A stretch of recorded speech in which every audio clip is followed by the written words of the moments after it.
Hello students, तो कैसे हैं आप सब। आई होप आपकी पढ़ाई बहुत अच्छी चल रही होगी और आपने आंसर राइटिंग प्रैक्टिस भी स्टार्ट कर दिया होगा। तो लास्ट चैप्टर जो हमने ख़त्म करा था वो करा था नेशनलिज्म इन यूरोप। हमने देखा कि कैसे जो यूरोप एक कॉन्टिनेंट, कैसे वो छोटे छोटे राज्य जो उसके अंदर थे वो कैसे उन्होंने अपने आप को एक नेशन स्टेट बनाया। आज हम बात करेंगे नेक्स्ट चैप्टर की, जो कि है नेशनलिज्म इन इंडिया। कैसे भारत देश जो ब्रिटिशर्स का गुलाम था, कैसे वो आज़ाद हुआ, किन किन संघर्षों का उसने सामना किया, क्या क्या प्रोटेस्ट हुए।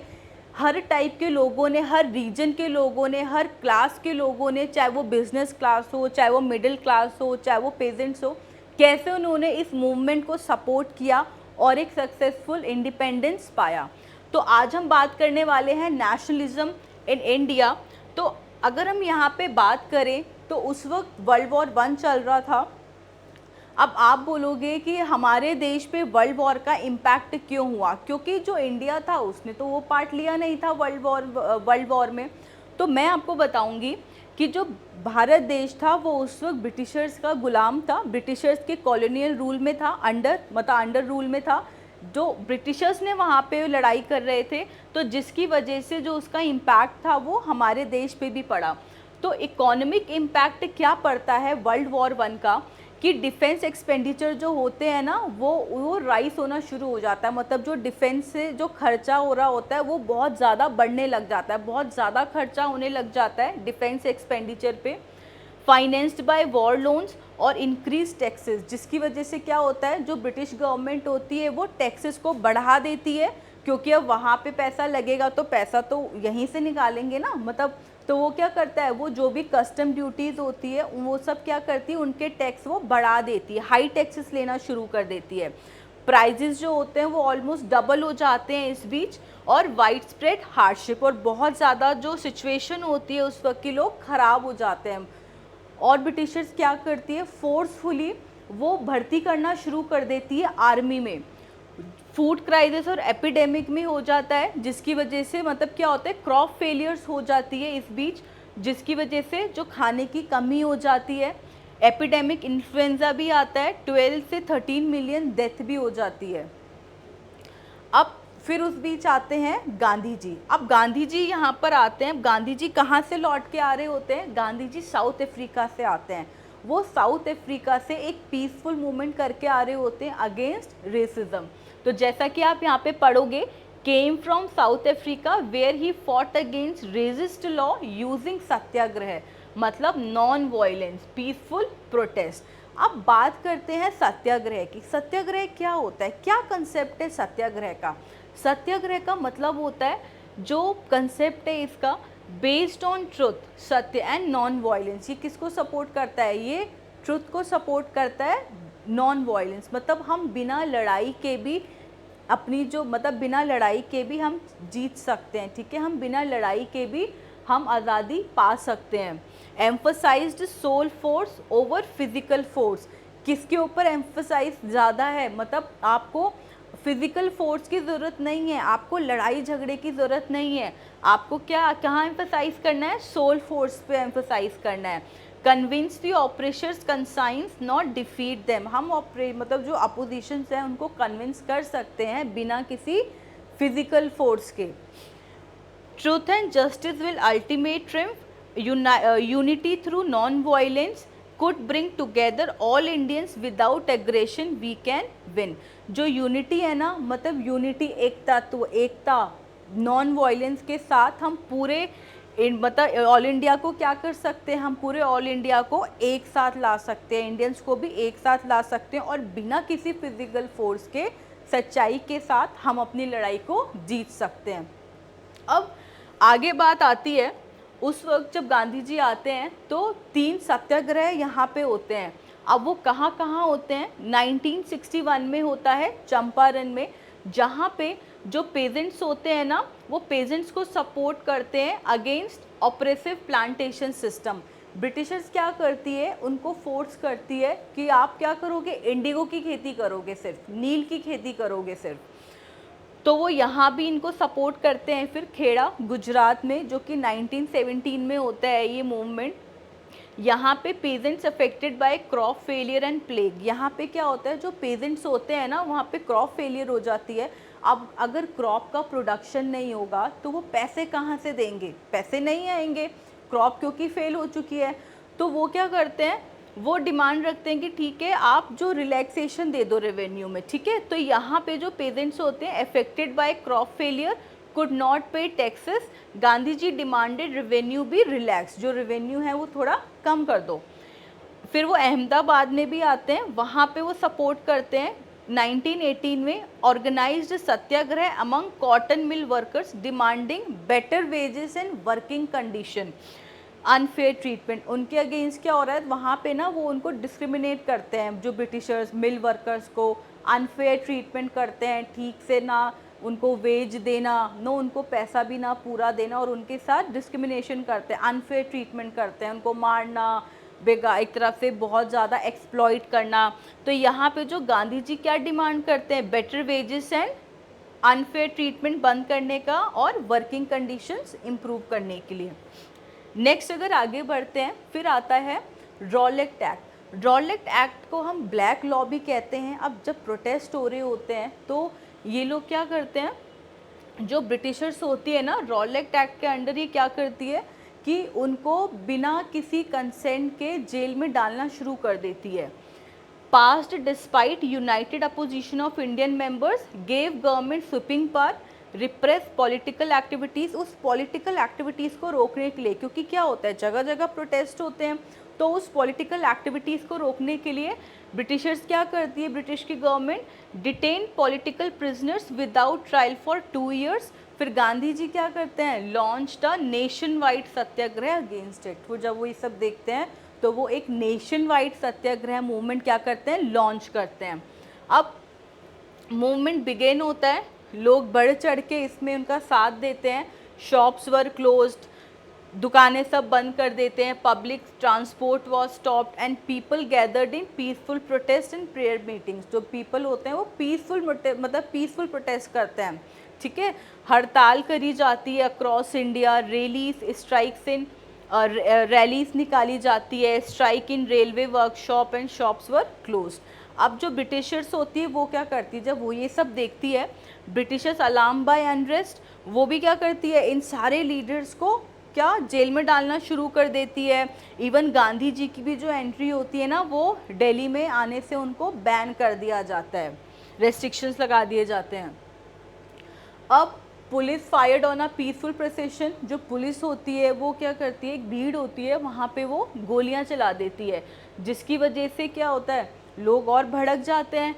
Provoked violent reaction, attacks on banks, post office on railways. अब एक बात बताओ, नॉर्मल सी बात है, पीसफुल प्रोटेस्ट चल रहा है या लोग खड़े हैं वहाँ पे, अगर कोई गोली चला देगा नो फालतू में, तो लोगों को तो गुस्सा आएगा, ठीक है। तो लोग इसके अगेंस्ट में क्या करते हैं, वो बैंक्स में अटैक कर देते हैं, पोस्ट ऑफिस में अटैक कर देते हैं, रेलवे में भी। फिर ब्रिटिश गवर्नमेंट क्या करती है, वो मार्शल लॉ इम्पोज कर देती है। मार्शल लॉ का मतलब क्या होता है कि जहाँ पे भी उन्हें, मतलब कोई भी लोग भीड़ में इकट्ठा नहीं हो सकते फिर वहाँ पे। और ये किसके अंडर होता है, ये जनरल डायर के अंडर होता है सारा, जनरल डायर टू कमांड। फिर आपको भी पता है, फिर जलियांवाला बाग मैसेक्रे होता है 13 अप्रैल 1919 में, जिसमें क्या करते हैं कि लोग, चलो बैसाखी का त्यौहार होता है, वो अपना इकट्ठा हो रहे होते हैं मेले के लिए, सोशल गैदरिंग करते हैं, ठीक है, वहाँ पे इकट्ठा होते हैं जलियांवाला बाग में। और ब्रिटिश और जो जनरल डायर होता है वो क्या करता है, आपको भी पता है, वहाँ पे एक ही एंट्रिंग गेट होता है, जिससे एंट्रिंग और एग्ज़िट एक ही गेट से होता है। उस गेट को वो पूरा एग्ज़िट मतलब ब्लॉक करवा देता है, और चारों तरफ से वहाँ पे क्या करवाता है, अंदर जब फोर्स आ जाती है तो वो सब पे, उस पूरी भीड़ पे वो गोलियां चला देता है, वहाँ पे चलवा देता है, जिससे बहुत लोग मर जाते हैं। और इवन अगर आप भी कभी वहाँ गए हो ना, आज भी, जब मैंने भी अभी पहले जब उसके बारे में वहाँ पे सुना था, जो रियल में ये जहाँ पे जगह है, तो वहाँ पे आज भी बताते हैं कि उस एरिया को ना आप देख नहीं, मतलब आप देखोगे ना तो आपको अंदर से आपका एक रूह होती है ना, वो काँप जाएगी कि सच में आज भी वहाँ पे उस चीज़ का ऑरा है, कि वहाँ पे आज भी वो कुआं है जहाँ पे लोग अपनी जान बचाने के लिए उस कुएं में कूद जाते हैं, लेकिन वो बच नहीं पाते हैं, उधर भी मर जाते हैं वो लोग। तो thousands gathered for a fair Baisakhi aware of martial law. General Dyer क्या करता है, blocked exits, ordered open fire on the crowd, नहीं ओपन फायर अलाउ कर देता है, सब पे वो गोलियां चलवा देता है। इवन उसमें बच्चे भी होते हैं, औरतें भी होती हैं, बुजुर्ग आदमी, सब पे वो गोली चलवा देता है। 100 kills, people had no way to escape, many jumped into a well to save themselves. काफ़ी लोग क्या होते हैं, कुएं में कूद जाते हैं, लेकिन फिर भी वो अपने आप को बचा नहीं पाते हैं। अब तो वहाँ पे वो जो कुआं है ना, उसको उन्होंने मतलब कवर करवा दिया है, मतलब वहाँ पे अंदर से रेलिंग लगवा दी है।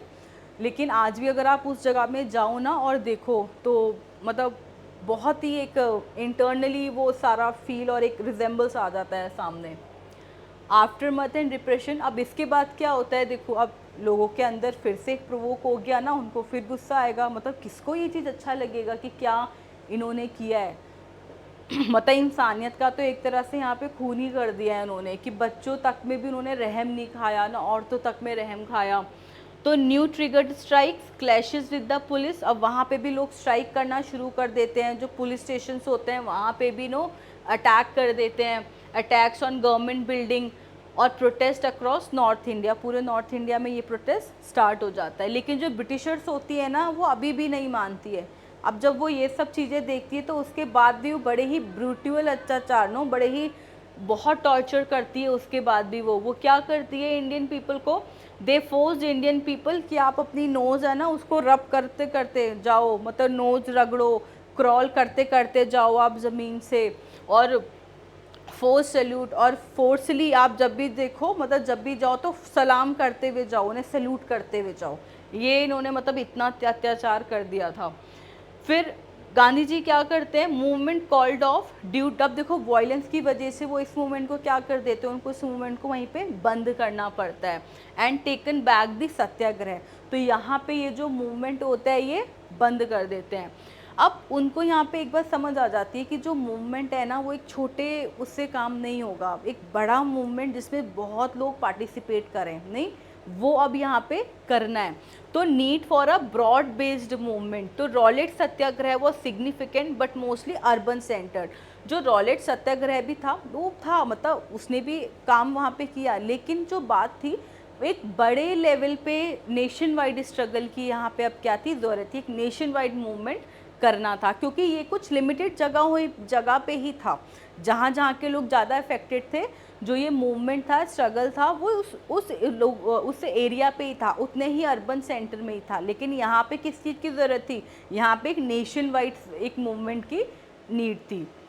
तो Gandhi ji realise the need for a mass movement that involve rural India too, तो गांधी जी ने रियलाइज़ करा कि एक मास मूवमेंट की ज़रूरत है जहाँ पे जो रूरल इंडिया है ना, वो भी यहाँ पे क्या, वो भी यहाँ पे पार्ट ले। तो अब आगे बढ़ते हैं।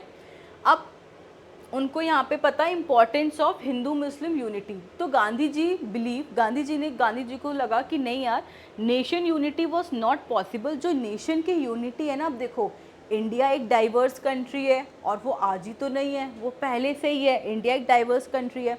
तो वहाँ पे सिर्फ अगर हिंदू हैं तो हिंदू के ग्रुप से ही तो काम नहीं बनेगा ना, एक मेजॉरिटी लेके आना पड़ेगा, यूनिटी लेके सब लोगों को आना पड़ेगा, ठीक है।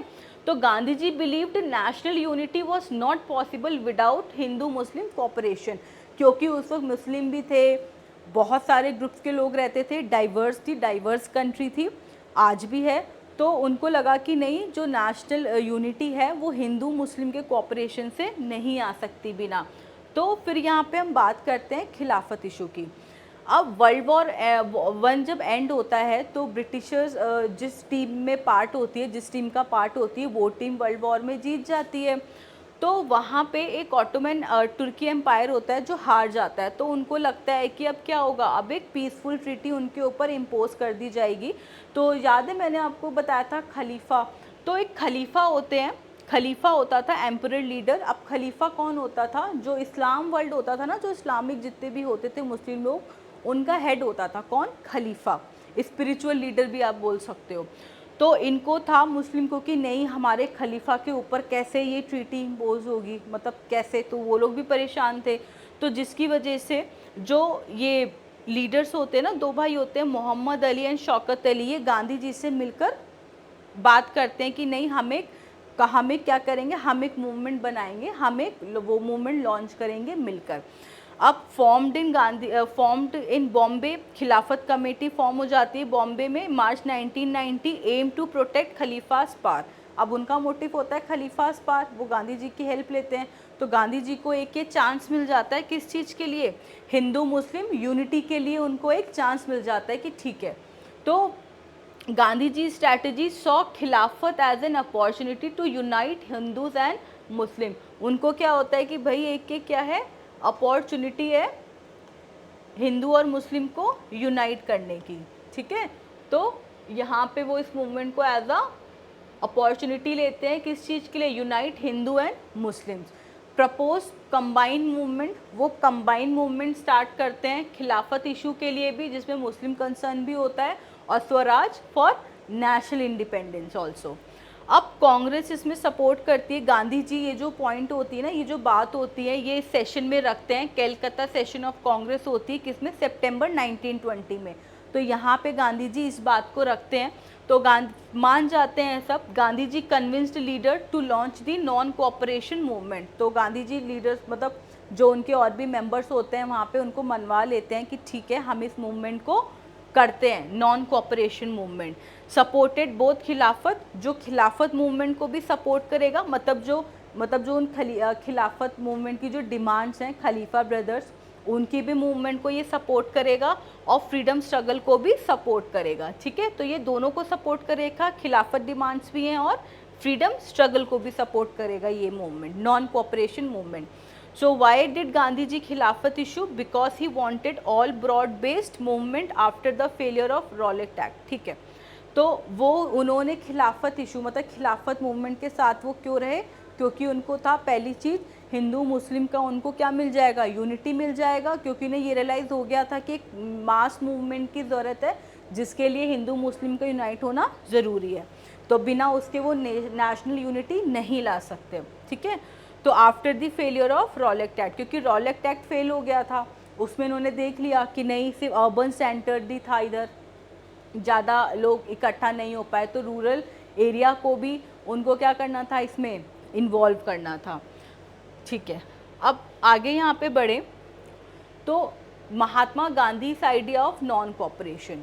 अब गांधी जी's views in Hind Swaraj, British rule survive because of Indian cooperation. Gandhi ji का कहना था देखो जो ब्रिटिशर्स है ना वो हम पे रूल क्यों कर पा रहे हैं, क्योंकि हम उन्हें रूल करने दे रहे हैं, हम उनके साथ वो कोऑपरेशन कर रहे हैं। अगर हम उन्हें कोऑपरेट करना ही छोड़ दें तो वो हमारा देश छोड़ के चले जाएंगे। तो British rule survive, British rule इसलिए सर्वाइव कर पा रहा है क्योंकि हम उन्हें क्या कर रहे हैं, हम उनको कोऑपरेट कर रहे हैं उस चीज़ में, ठीक है, इसलिए वो हम पे रूल कर पा रहे हैं। तो British rule survived because of Indian cooperation. अगर इंडियंस रिफ्यूज़ कर दे कोऑपरेट करने के लिए, if Indians refuse to crop, British rule would collapse with in a year. अगर इंडियंस उन्हें मतलब कोऑपरेट करने के लिए मना कर दें तो जो ब्रिटिशर्स हैं, ब्रिटिशर्स क्या होगा, उनका जो रूल है वो क्या हो जाएगा, कोलैप्स हो जाएगा। तो स्वराज मतलब self rule could be achieved non violently. तो जो स्वराज है ना, जो सेल्फ रूल है स्वराज, वो बिना वायलेंट के भी क्या हो सकता है, वो अचीव हो सकता है। फिर तो कोऑपरेशन मूवमेंट स्टेजेस में हुआ। स्टेज वन में क्या होता है कि जो बहुत लोग होते हैं ना वो अपने टाइटल्स और ऑनर्स दे देते हैं। ब्रिटिशर्स पहले क्या करती थी, वो टाइटल्स देती थी, ऑनर्स देती थी। गांधी जी को भी दिया था उन्होंने और रविंद्रनाथ टैगोर को भी दिया था। तो वो लोग क्या करते हैं, वो वापस कर देते हैं टाइटल्स भी। लोग इसमें पार्ट कैसे करते हैं, सिविल सर्विस मतलब ये बॉयकॉट कर देते हैं।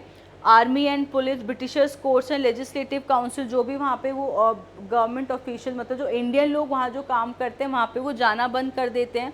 गवर्नमेंट स्कूल एंड कॉलेजेस को भी बॉयकॉट कर देते हैं, पढ़ने भी नहीं जाते हैं, और फॉरेन गुड्स को भी बॉयकॉट कर देते हैं। वो किसको लेते हैं, वो स्वदेशी आइटम्स को लेते हैं। खादी का इस्तेमाल करना शुरू कर देते हैं और जितने भी फॉरेन गुड्स होते हैं उनका यूज़ करना बंद कर देते हैं। और जो ऑफिशियल्स होते हैं, जो और मेंबर्स होते हैं, वो उनके ऑफिस में जाना, काम करने मतलब जाना बंद कर देते हैं। लेकिन ये ऐसा कब तक करते, उसके बाद गांधी जी का फिर ये भी कहना होता है कि ठीक है, अगर इन्होंने और रिप्रेशन करा तो हम क्या करेंगे, हम full civil disobedience movement launch कर देंगे।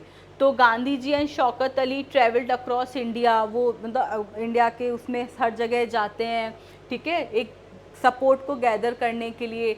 अपोजिशन विद इन कांग्रेस, अब यहाँ पे मैं आपको एक बात अभी बाद में बताऊंगी कि यहाँ पे कांग्रेस के अंदर भी कुछ चीज़ों को लेके अपोजिशन आ जाता है अपने ही, क्योंकि कुछ लीडर्स का कहना अलग होता है, कुछ लीडर्स अलग उसमें आ जाते हैं। क्योंकि यहाँ पे क्या होता है, यहाँ पे गांधी जी अब और हम उनके सारे रूल्स को यहाँ पे अब क्या कर रहे हैं, हम उनके सारे रूल्स को यहाँ पे बॉयकॉट कर रहे हैं, है ना, बॉयकॉट कर रहे हैं। तो जो इलेक्शन सिस्टम था, इलेक्शन, तो कांग्रेस इन लोग क्या करती है कि boycotting council elections, fear of popular violence, debates between September December created division. अब इसमें भी क्या होता है, कुछ लोग होता है कि नहीं, कुछ लोग इस इलेक्शंस को मना कर देते हैं कि नहीं, इनके मतलब इलेक्शंस को बॉयकॉट कर देते हैं कि हम इलेक्शंस नहीं करेंगे। अब बात करते हैं कांग्रेस रेजोल्यूशन। यहाँ पे भी क्या होता है, compromise was reached, non cooperation was officially adapted. पहले क्या होता है कि कुछ लोग वहाँ पे भी इलेक्शंस के लिए भी बोलते हैं कि नहीं इलेक्शन करवाओ, कुछ करते भी हैं, बहुत लोग मना कर देते हैं। फिर बाद में एक कॉम्प्रोमाइज़ होता है कि चलो ठीक है, कॉपरेशन मूवमेंट का ऑफिशियली अडॉप्ट कर लिया जाता है कि सब लोग उस चीज़ को मान जाते हैं कि ठीक है, नॉन कॉपरेशन मूवमेंट करते हैं।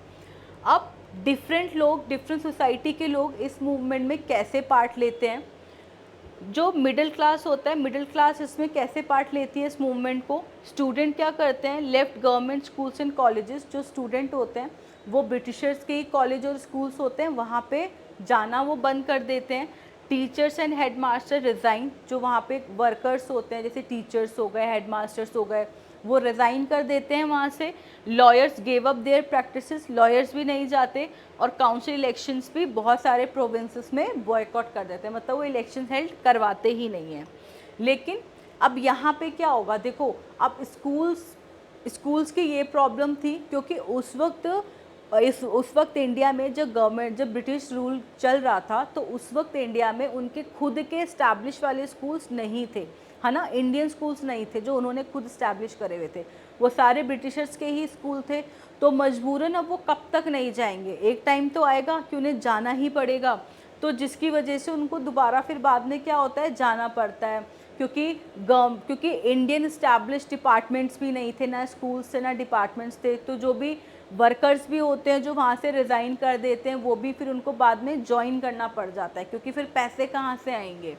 तो foreign goods boycotted, liquor shop, इसमें ये भी होता है कि जो फॉरेन शॉप्स होती हैं, मतलब जो लिकर शॉप होती है वो भी बंद कर दी जाती है। जो फॉरेन क्लोथ होते हैं बर्नट इन बॉन फायर्स, जो विदेशी कपड़े जितने भी होते हैं उनको जला दिया जाता है। Imports of foreign cloth dropped. अब जो फॉरेन क्लॉथ का, अब नॉर्मल सी बात है, जब वो फॉरेन क्लॉथ नहीं खरीदेंगे तो क्या होगा, उसका इंपोर्ट डिक्लाइन करेगा ना, ड्रॉप करेगा ना। तो 1000 करोड़ टू 57 करोड़ तक आ गया था। Indian traders refuse to sell और फाइनेंस फॉरेन गुड्स। जो इंडियन ट्रेडर्स होते हैं वो क्या करते हैं, वो रिफ्यूज़ कर देते हैं फॉरेन क्लोथ्स को खरीदने से, उनको फाइनेंस और सेल करने से मना कर देते हैं। अब स्वदेशी इम्पैक्ट क्या पड़ता है, increased use of Indian clothes, boost to Indian textile mills and handlooms. अब क्या होगा, स्वदेशी इम्पैक्ट क्या पड़ेगा, जब वो अपने ही उन प्रोडक्ट्स को यूज़ करना स्टार्ट करेंगे तो अब उनका तो इंपोर्ट बढ़ने लग जाएगा ना, उनका बिजनेस बढ़ेगा, ठीक है। अब यहाँ पे क्या था, यहाँ पे जब वो इंडियन कपड़ों पे आ गए थे, अपने देसी कपड़ों पे आ गए थे, तो उसने इंडियन टेक्सटाइल मिल्स को क्या करा था, बूस्ट करा था, और हैंडलूम्स को भी। अब यहाँ पे लिमिटेशंस थी कि क्यों ये फिर जो नॉन कोऑपरेशन मूवमेंट था ये ठंडा पड़ गया, जब मिडिल क्लास ने इसमें पहले बढ़ चढ़ के तो पार्ट किया कि लोगों ने ऑफिस जाना भी बंद कर दिया, कॉलेजेस एंड स्कूल्स भी मतलब जाना बंद कर दिया। लेकिन बाद में ये जो नेशनल जो नॉन कोऑपरेशन मूवमेंट था ये ठंडा क्यों पड़ने लगा, क्योंकि many people specially workers and smart traders couldn't sustain boycotts of British goods for long. क्यों, क्योंकि जो खादी था वो खादी क्या था, खादी वॉज एक्सपेंसिव, क्योंकि वो हैंड स्पन क्लोथ था ना, वो हाथों से स्पन करके बनाया जाता था। तो खादी एक्सपेंसिव था, तो पुअर जो पीपल थे वो कैसे खरीदेंगे, गरीब लोग नहीं खरीद पा रहे थे। People were asked to boycott government schools and colleges but there were not enough national institutions to replace them. जैसा कि मैंने अभी आपको पीछे बताया ना कि पहले तो चलो नहीं गए, लेकिन वो कब तक नहीं जाएंगे, क्योंकि इंडियन स्टैब्लिश स्कूल्स तो उस वक्त थे ही नहीं, गवर्नमेंट स्कूल्स ही थे सिर्फ। तो उनको बाद में क्या, वो बॉयकॉट तो उन्होंने पहले कर दिया था, लेकिन बाद में वो कितना ही उसको होल्ड कर पाते, ठीक है। तो बाद में वो लोग गए, तो क्योंकि there were not enough national institution to replace them. As a result many students return to government institution after initial enthusiasm. तो एंथुजियाज्म, पहले एक जोश था कि नहीं हम तो नहीं जाएंगे, लेकिन बाद में फिर वो लोग भी क्या करते हैं, मजबूरन बाद में उनको दोबारा फिर वहाँ पे जाना पड़ा, पढ़ने के लिए, काम करने के लिए।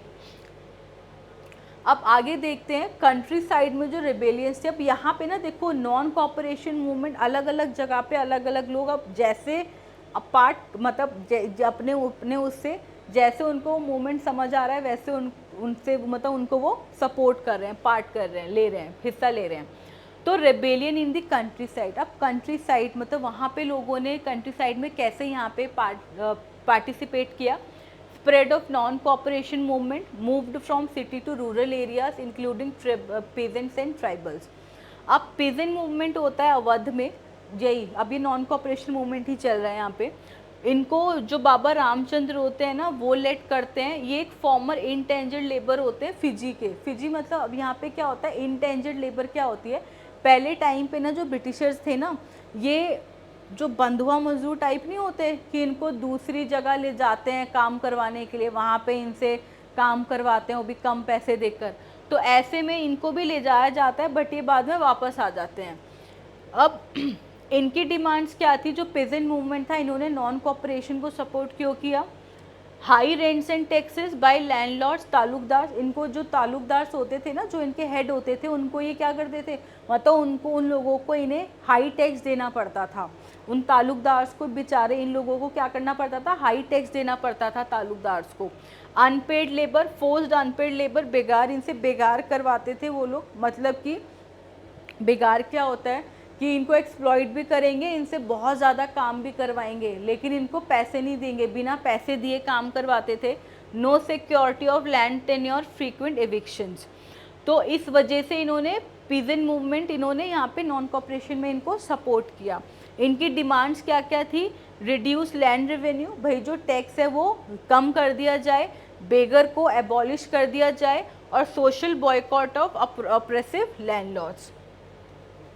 अब फॉर्म्स ऑफ प्रोटेस्ट, अब उन लोगों ने इस प्रोटेस्ट को कैसे प्रमोट किया, मतलब कैसे साथ दिया। नाई धोप बंद, मतलब जो भी नाई की, बार्बर की, बाल काटने की और जो इनके कपड़े धोने की सर्विसेज थी ना, वो इन लोगों ने इनको देनी क्या कर दी, बंद कर दी।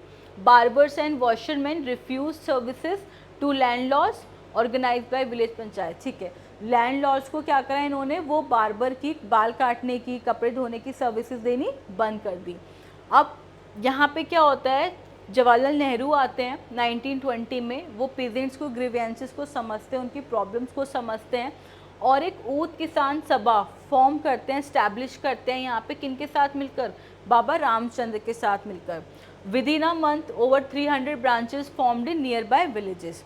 अब integration into non cooperation movement, Congress try to bring the peasant struggle into the broader freedom movement. यहाँ पे अब क्या होता है, जो कांग्रेस होती है वो कोशिश करती है कि ठीक है, पीजेंट मूवमेंट को एक ब्रॉड फ्रीडम, एक बड़ा सा फ्रीडम मूवमेंट बनाया जा सके साथ में ही। अनरेस्ट एंड वायलेंस, अब वहाँ पे देखो गांधी जी का क्या मतलब था कि भाई नॉन कोऑपरेशन मूवमेंट, हमें कोऑपरेट नहीं करना लेकिन नॉन वायलेंस रहना है, मतलब हमें वायलेंस भी नहीं करना है। बट यहाँ पे लोगों ने ना उस मूवमेंट का मतलब कुछ और कर दिया। Unrest and violence, peasant attack, peasant अब क्या करते हैं, वो जो लैंडलॉर्ड्स के हाउसेस होते हैं ना उनको अटैक करते हैं, मतलब वहाँ पे आग लगा देते हैं, बाज़ार, उनकी बाज़ार लूट लेते हैं, उनके जो ग्रेन्स होते हैं वो वहाँ से लूट के चले जाते हैं। Taking grain stocks from them, here also movement close. अब यहाँ पे भी फिर क्या होता है, गांधी जी को मूवमेंट बंद करना पड़ता है, क्योंकि इस मूवमेंट का जो एम था, मतलब एक जो रूट था वो क्या था कि भाई वॉयलेंस नहीं करना, हमें झगड़ा मारपीट ये सब नहीं करना। लेकिन यहाँ पे अभी देखा क्या होता है कि पेजेंट मूवमेंट शुरू होता है, लेकिन यहाँ पे पेजेंट क्या करती है, यहाँ पे लैंडलॉर्ड्स के घर को ही लूट लेती है, आग लगा देती है उनके घरों में ही, और जो सामान ग्रेन्स होता है वो लूट के ले जाती है। तो यहाँ पे इस मूवमेंट का मतलब ही उन्होंने कुछ और कर दिया, जिसकी वजह से मूवमेंट क्या करना पड़ता है, बंद करना पड़ता है। Congress concern peasant movement became radical. Gandhi ji's name was used to justify violent acts and personal aspirations. अब यहाँ पे देखा उन्होंने कैसे अपने नो पर्सनल उसके लिए, एक तो गांधी जी का नाम भी खराब हुआ कि ठीक है उनका जो मतलब था वो अलग था, लेकिन यहाँ पे ये जो मूवमेंट है वो किस वे में यूज़ हो रहा है, किस वे में प्रमोट हो रहा है। तो ये मूवमेंट क्या हुआ, इनको बंद करना पड़ा। अब ट्राइबल्स जो थे उन्होंने कैसे इस मूवमेंट में पार्ट लिया या उन्होंने कैसे इसको सपोर्ट किया। तो ट्राइबल पेजेंट रिबेलियन भी होता है कहाँ पे, गूदम हिल्स में होता है जो आंध्र प्रदेश में है वहाँ पे। अब यहाँ पे जो स्वराज का मतलब है वो डिफरेंट इंटरप्रिटेशन हो जाता है। ट्राइबल सॉ गांधी जी इस message as a call for liberation by force and non violent. अब यहाँ पे उन लोगों को क्या होता है कि नहीं, मतलब जो स्वराज है, जो स्वराज का यहाँ पे मतलब है, जो गांधी जी का मैसेज, अब हमें क्या मिल जाएगा, मतलब वो इस मैसेज को किस वे में देख रहे हैं कि हमें यहाँ पे आज़ादी मिल जाएगी यहाँ से और हम अपने घर जा पाएंगे, हम अपनी मिट्टी में दोबारा वापस लौट पाएंगे। तो कॉलोनियल गवर्नमेंट, यहाँ पे क्या होता है, जो कॉलोनियल गवर्नमेंट होती है ना, अच्छा ये वो वाला है, ठीक है। तो यहाँ पे इनको क्या होता है कि यहाँ पे हमें हमारी लैंड मिल पाएगी, हम हमारी लैंड पे दोबारा ग्रेस कर पाएंगे। जो ब्रिटिश गवर्नमेंट होती है वो क्या करती है, यहाँ पे इन लोगों को, इन्हीं का जो फॉरेस्ट एरिया होता है ना वहाँ पे इनको आने जाने से मना कर देती कि ना तुम यहाँ पर आ सकते हो, ना यहाँ का कोई भी रिसोर्स तुम यूज़ करोगे और ना ही अपने एनिमल्स को यहाँ पे ग्रेस करवाने के लिए लाओगे। वो इनको यहाँ पे रेस्ट्रिक्शंस कर देती है। तो colonial government restricted forest access, no grazing, fuel wood और फ्रूट कलेक्शन। तो ट्राइबल्स वर, और इवन और क्या क्या होता है, ट्राइबल्स वर फोर्स्ड इनटू बेगार। बेगार मैंने अभी आपको बताया ना, एक तरह से फोर्स लेबर करवाते थे कि उनको पैसा नहीं देते थे, काम भी करवाते थे और बहुत ज़्यादा काम करवाते थे और उसका वो पैसा नहीं देते थे उनको, अनपेड लेबर जिसको कहते हैं। फॉर रोड कंस्ट्रक्शन, यहाँ पे मतलब एक रोड कंस्ट्रक्शन भी चल रही होती, वहाँ पे ना इनसे ये लोग उधर बेगार का काम करवाते थे। Loss of livelihood and traditional rights encourage hill people. भाई जो हिली एरिया के लोग होते हैं तो उनका तो वो ट्रेडिशनल राइट है ना वहाँ की उस रिसोर्सेज को यूज़ करना, क्योंकि उनका तो सोर्स ऑफ अर्निंग और जो लिविंग है वो वहीं से ही है। तो वहाँ पे क्या था, ब्रिटिशर्स ने यहाँ पे इनको मना रहा था, रेस्ट्रिक्शंस लगाए हुए थे। तो गांधी जी का मैसेज इन्होंने किस रूप में लिया कि हमें क्या मिलेगा, अब हमें इनके रेस्ट्रिक्शन से क्या मिल जाएगी, यहाँ पे आज़ादी मिल जाएगी, हमें हमारी जो लैंड है, हमें जो हमारा एक ट्रेडिशनल राइट है वो क्या हो जाएगा, वो हमें वापस मिल जाएगा। अब आगे अगर बात करें तो लीडर होता है इनका एक अलोरी सीतारमन राजू। अब ये क्या कहता है ना, इसको ये अपने आप को बोलता है, लोगों को एक तरह से ये बहलाता है, बहला देता है। एक होता है ना अपने आप में अफवाह उड़वाना कि मैं हूँ ना, मैं ब्लैक मैजिक जानता हूँ, मतलब मेरे पास ना एक स्पेशल पावर्स हैं कि मैं बुलेट प्रूफ हूँ, मतलब मुझे गोली नहीं लग सकती, हीलिंग पावर है, मैं हील कर सकता हूँ, लोगों को ठीक कर सकता हूँ। तो seen as an incarnation of God by followers. तो उसने अपने आप को कैसे वो करवाया कि मैं क्या हूँ, मैं एक भगवान का अवतार हूँ। वैसे मतलब अगर बताऊँ, हालांकि वो गांधी जी को भी मानता था, उनके रूल्स भी वो मानता था, और इवन उसने क्या करा था, उसने खादी और नो अल्कोहल को प्रमोट भी करा। उसने ये भी प्रमोट करा कि नहीं खादी का यूज़ करो, मतलब वो गांधी जी से इंस्पायर था वो गांधी जी से। उसने क्या करा कि उसने लोगों को इंस्पायर भी किया कि नहीं खादी का यूज़ करो और नो अल्कोहल, और जो इनकी बनाई अल्कोहल है वो नहीं यूज़ करनी। लेकिन वो एक चीज़ ये मानता था, वो आर्म्ड स्ट्रगल में बिलीव करता था, उसे वायलेंस में बिलीव था कि भाई अगर हमें वो चाहिए ना आज़ादी या हमें बात मनवानी है तो आप नॉन वायलेंस के साथ नहीं कर सकते, आपको वायलेंस अपनाना पड़ेगा। आर्म्ड स्ट्रगल में उसको बिलीव था, नॉट नॉन वायलेंस। तो फिर क्या होता है, अब इसके कहने पे अब जब ये लोगों को ऐसे बोलेगा तो लोग इसके उसमें बहकावे में भी आएंगे। तो क्या होता है, रिवॉल्ट मिलिटेंट गोरिल्ला मूवमेंट हो जाती है। गोरिल्ला मूवमेंट मतलब लोग छुप छुप के जंगलों में क्या अटैक करना शुरू कर देते हैं, छुप छुप के से attacked police station and try to kill British officials. तो ये ट्राइबल लोग क्या करते हैं, जो ब्रिटिश ऑफिशियल्स होते हैं उनको मार भी देते हैं, पुलिस स्टेशन भी अटैक कर देते हैं। इवन आपको पता है उस टाइम पे ना वो क्या करते हैं, पुलिस स्टेशन में अंदर ऑफिशियल्स होते हैं, पुलिस वाले भी होते हैं, तो ये उस पूरे पुलिस स्टेशन में आग लगा देते हैं, ये बाहर लॉक करके उस पूरे पुलिस स्टेशन में आग लगा देते हैं। And try to kill British officials. तो अब ये मूवमेंट यहाँ भी क्या होता है, यहाँ भी इस मूवमेंट को बंद करना पड़ता है। बंद कैसे बाद में ये हो जाता है, जो ये होता है ना अलोरी सीतारमन राजू, इसको बाद में कैप्चर कर लिया जाता है, executed in 1924, remembered as a folk hero among the tribals. फिर बाद में इसको as a no folk hero के नाम से लोग याद करते रहते हैं। तो आपने देखा तीनों जगहों पे कि मतलब अगर आप देखो कंट्री साइड में भी रिवॉल्ट स्टार्ट होता है, लेकिन वहाँ भी क्या होता है, उस रिवॉल्ट को बाद में वो रिवॉल्ट वहाँ पे ठंडा पड़ जाता है। पेजेंट्स में भी वहाँ पे रिवॉल्ट होता है, मतलब एक तरह से वो पेजेंट्स भी मूवमेंट को सपोर्ट करती है, लेकिन वहाँ भी बाद में non cooperation movement Gandhi ji को बंद करना पड़ जाता है। यहाँ भी लोग पार्ट लेते हैं नॉन कोऑपरेशन मूवमेंट में, लेकिन यहाँ भी क्या होता है, वायलेंस हो जाता है और गांधी जी को मूवमेंट ये बंद करना पड़ता है। तो आप देखो तीनों जगह इस जो रिवॉल्ट था, मतलब कंट्री साइड को अगर हम हटा दें वहाँ पे कि ठीक है उन लोगों ने पार्ट तो लिया, लेकिन मजबूरन उनकी भी मजबूरी थी भाई, अब फिर वो रोटी पानी कैसे कमाएंगे, स्कूल्स पढ़ने नहीं जाएंगे तो एजुकेशन उन्हें कैसे मिलेगी, क्योंकि उस वक्त इंडिया का कोई अपना एक स्कूल नहीं होता था, इंडियन एस्टैब्लिश्ड डिपार्टमेंट्स और स्कूल्स नहीं थे, ठीक है। लेकिन इन दोनों में अगर देखा जाए ट्राइबल वाला और पेजेंट्स वाला, इन्होंने क्या करा, इन्होंने जो गांधी जी का मैसेज था ना वो एक अलग वे में एक डिस्क्राइब कर दिया, एक अलग वे में उसको ले लिया, ठीक है। बाद में जो ये मूवमेंट पीसफुली स्टार्ट करना था, लेकिन ये एंडिंग कैसे हुआ, ये वॉयलेंस के साथ जाके ये एंड हुआ। तो जिसकी वजह से गांधी जी को जो ये नॉन कोऑपरेशन मूवमेंट था ये क्या करना पड़ा, बंद करना पड़ा। अब यहाँ पे आगे देखें तो प्लांटेशन वर्कर्स, ये लोग भी इस मूवमेंट को सपोर्ट करते हैं, प्रमोट करते हैं। Plantation workers in Assam, their understanding of Swaraj. अब यहाँ पे इनका जो स्वराज की अंडरस्टैंडिंग थी वो क्या होती है, ये टी गार्डन्स में काम करते हैं, ठीक है। प्लांटेशन वर्कर्स होता है असम में, यहाँ पे ये काम करते हैं, बट यहाँ पे ना इनको बिना गवर्नमेंट की परमिशन से वहाँ से अपने घर जाने की परमिशन नहीं होती, नहीं जा सकते, नहीं भेजते थे, ये लोग जाने भी नहीं देते थे। तो इनको लगता है, अब ये लोग क्या स्वराज का मीनिंग क्या लेते हैं कि अब हमें यहाँ पे क्या मिल जाएगा भाई, अब गांधी राज आ रहा है तो अब हमें यहाँ पे क्या मिलेगा, यहाँ पे हमें आज़ादी मिल जाएगी और हम अपने घर वापस लौट के अब जा पाएंगे, ठीक है।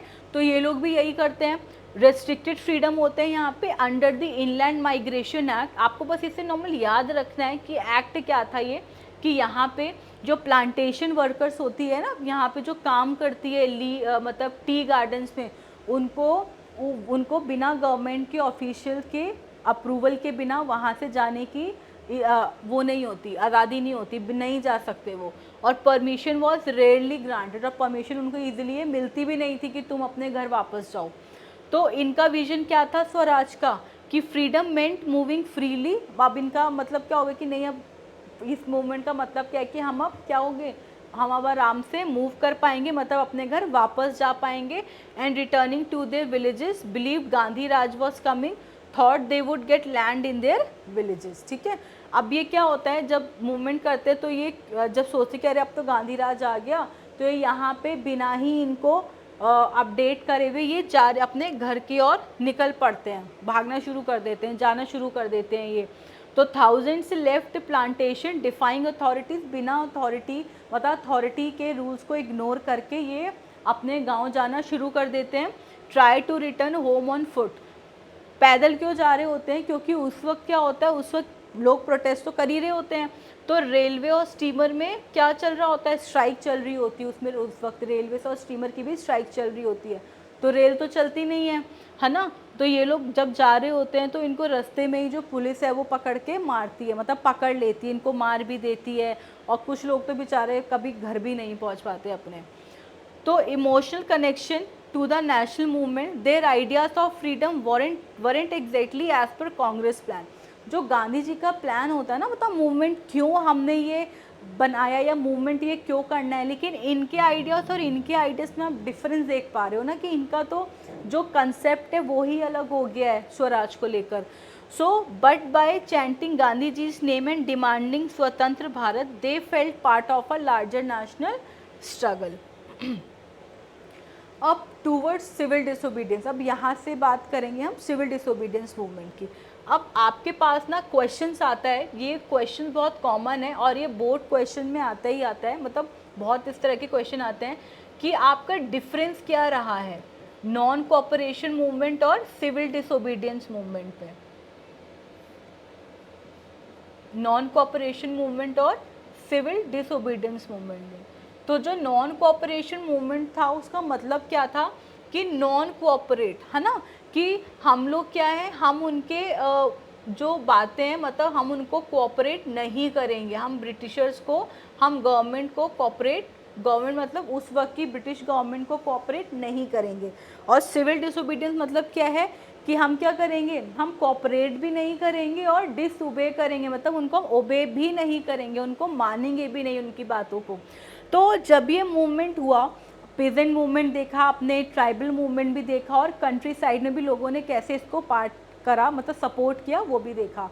तो यहाँ पे जो मूवमेंट हुआ गांधी जी को बंद करना पड़ा। तो जब गांधी जी ने ये चीज़ें रियलाइज़ करी ना, जब सोचा उन्होंने बैठ के आराम से, तो उनको ये लगा कि अगर एक बड़ा मास मूवमेंट करना है तो उसके लिए ना लोगों को ट्रेनिंग की ज़रूरत है, लोगों को ट्रेन करने की ज़रूरत है। तो Gandhi ji believe that satyagrahis needed training before entering और participating in large nationwide struggle, कि जो एक बड़ा स्ट्रगल होता है ना नेशन वाइड, एक नेशनल लेवल पे जो स्ट्रगल होता है उसके लिए अभी लोग प्रिपेयर नहीं हैं, इनको अभी ट्रेनिंग की ज़रूरत है। क्योंकि अभी आपने देखा ना पीछे कि लोगों ने पार्ट तो लिया, नॉन कोऑपरेट मतलब जो नॉन कोऑपरेशन मूवमेंट है उसमें पार्ट तो लिया, सपोर्ट भी करा, प्रमोट भी करा, लेकिन उसका जो मीनिंग था और वो जो एंडिंग हुई है उसमें काफ़ी डिफरेंस है। नहीं, मीनिंग क्या था कि भाई नॉन वायलेंस रहना है, आपको हाथ नहीं उठाना, आपको मतलब फिजिकल फोर्स यूज़ नहीं करना, यहाँ पे आपको वायलेंस यूज़ नहीं करना। लेकिन जब वो मूवमेंट एंड होते होते आता है, जब एंडिंग क्या हुई है मूवमेंट की कि लोगों ने वायलेंस करा, नहीं पुलिस वालों मतलब पुलिस चौकी में आग लगा दी और लैंडलॉर्ड्स के मकान लूट लिए, उनके ग्रेन्स लूट लिए। तो इस तरह से मूवमेंट एंड हुआ है। तो लोगों ने तो उसका मतलब ही अलग निकाल लिया।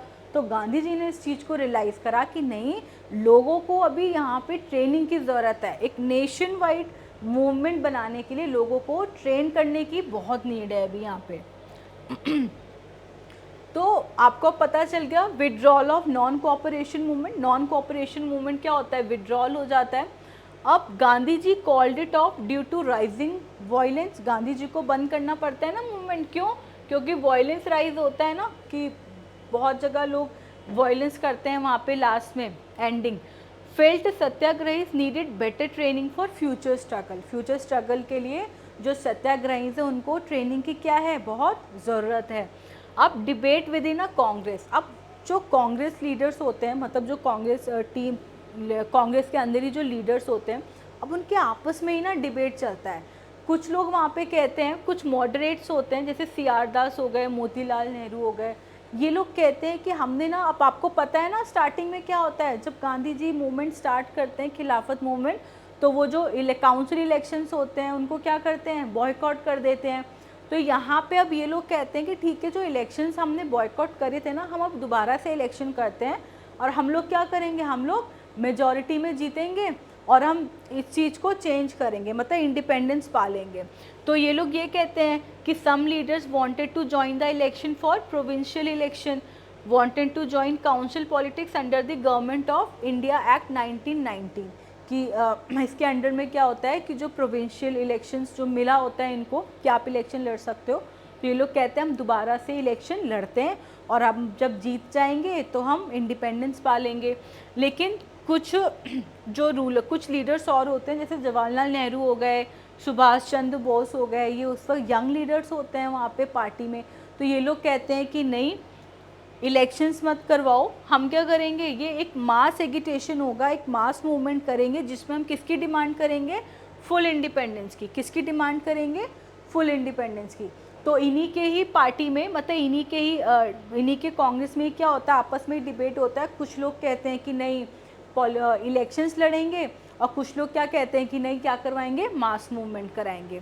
अच्छा, उसमें ना उसके पहले जो लेट 1920s में इकोनॉमिक डिप्रेशन भी आता है, जिसमें क्या होता है, जो एग्रीकल्चर प्राइसेस होते हैं ना वो फेल, मतलब डाउन हो जाते हैं और एक्सपोर्ट डिक्लाइन हो जाता है। जब प्राइजेस ही घट जाएंगे, इकोनॉमी डाउन चली जाएगी, तो किसानों को उनका जो मतलब जो पेजेंट्स को पैसा है उनके प्रोडक्शन का, वो उतना पैसा नहीं मिलेगा, है ना, तो प्राइजेस चले जाएंगे, डाउन हो जाएंगे। पेजेंट्स क्या करेंगे, कुडेंट सेल देयर क्रॉप्स, और अब वो ना क्रॉप्स को बेच पाएंगे उतने ही दामों में जितना उन्होंने रखा है, और ना ही वो टैक्स को पे कर पाएंगे। तो ये भी चल रहा होता है। अब साइमन कमीशन आती है फिर, अब यहाँ पे साइमन कमीशन आती है, टोरी गवर्नमेंट होती है ब्रिटेन की, क्या नाम, क्या कौन सी गवर्नमेंट होती है उसको वहाँ पे, टोरी गवर्नमेंट। तो ये जो टोरी गवर्नमेंट होती है ना, ये क्या करती है, साइमन कमीशन भेजती है कि आप लोग जाओ और वहाँ का भारत का क्या बनाओ, कॉन्स्टिट्यूशन बनाओ। अब जो यहाँ पे इंडियन लोग होते हैं वो इस साइमन कमीशन को अपोज करते हैं। भाई अपोज क्यों करते हैं, क्योंकि आप जो ये साइमन कमीशन भेज रहे हो ना, जो एक एक ग्रुप ऑफ पीपल भेज रहे हो, कि आपने कुछ एक ग्रुप बना दिया, उसमें जो लोग भेज दिए उसमें कोई इंडियन तो है नहीं, ब्रिटिशर्स ही हैं। अब एक बात बताओ, जब समस्या भारत देश की है तो वो भारत देश का ही तो नागरिक जान पाएगा ना क्या समस्या है क्या नहीं। अगर कॉन्स्टिट्यूशन हमारा बनेगा, अगर हमें अपने रूल बनाने हैं, तो हमारे ही तो लोग बैठ के उस रूल को बनाएंगे। आप कैसे मतलब बाहर के आपने अपने ही वहाँ पे साइमन कमीशन कुछ ग्रुप ऑफ लोगों को बुला लिया ब्रिटिशर्स, और जिसमें सिर्फ ब्रिटिशर्स ही हैं, वो क्या हमारी सिचुएशन या प्रॉब्लम देके कॉन्स्टिट्यूशन बनाएंगे।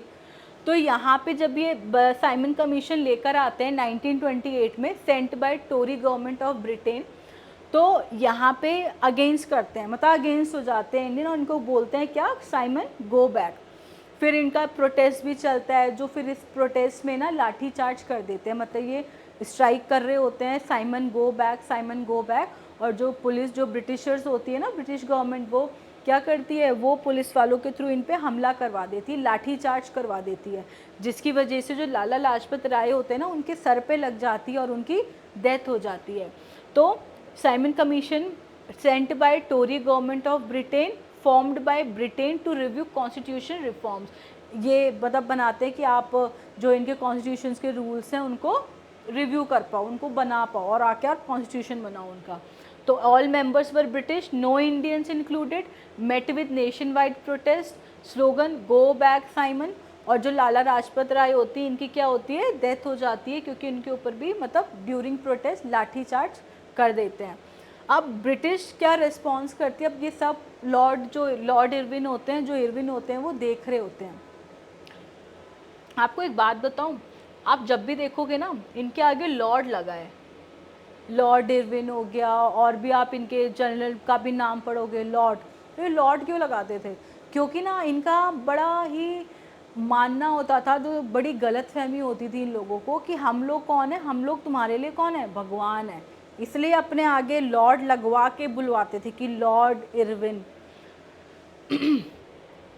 तो ब्रिटिशर्स में जो ये मतलब ब्रिटिश अब इस चीज़ के ऊपर कैसे रिस्पॉन्स करती है, जो इरविन होते हैं, तो जो लॉर्ड इरविन होते हैं वो ऑफ़र रखते हैं, वो कहते हैं कि ठीक है मान लिया, लेकिन आपको एक बात माननी पड़ेगी, हम आपको एक डोमिनियन स्टेटस दे देंगे, आप ले लो डोमिनियन स्टेटस, मतलब एक डोमिनियन स्टेटस ले लो और राउंड टेबल कॉन्फ्रेंस रखो। डोमिनियन स्टेटस क्या होता है एक तरह से हाफ इंडिपेंडेंस, कि आप वो कॉन्स्टिट्यूशन तो बनाओगे या आप राज भी करोगे, लेकिन हमारे अंडर रह के, ऐसे नहीं। तो भाई ये कहाँ का फिर इंडिपेंडेंस है। तो ये प्रॉमिस करते हैं, एक ऑफ़र देते हैं कि ठीक है आप डोमिनियन स्टेटस ले लो और राउंड टेबल कॉन्फ्रेंस कर लो। तो कांग्रेस फाउंड इट वेग एंड अनसेटिस्फैक्टरी, तो उनको वेग लगता है कि भाई अब तो ये क्या कर रहे हैं, पागल बना रहे हैं एक तरह से, और सेटिस्फाई नहीं है भाई इसमें। अब उसमें क्या होता है, जो जवाहरलाल नेहरू और बोस होते हैं ना, उस वक्त उनका इन्फ्लुएंस थोड़ा कम होता है वहाँ पे। तो उनको ये लोग क्या करते हैं, ये लोग कहते हैं कि नहीं हम क्या करेंगे अब, तो ये लोग एक सेशन बिठाते हैं। इसके बाद ये लोग एक सेशन बिठाते हैं, लाहौर कांग्रेस सेशन होती है 1929 में दिसंबर में, जिसको जवाहरलाल नेहरू लीड करते हैं, और वो कहते हैं कि हमें क्या चाहिए, हमें अब चाहिए इंडिपेंडेंस, अब इनकी कोई बात नहीं माननी, हमें क्या चाहिए, अब हमें इंडिपेंडेंस चाहिए, मतलब पूर्ण स्वराज चाहिए, कंप्लीट इंडिपेंडेंस। और हम 26 जनवरी को ही करेंगे, और उसी दिन हम इसको क्या करेंगे, डिक्लेयर कर देंगे independence day.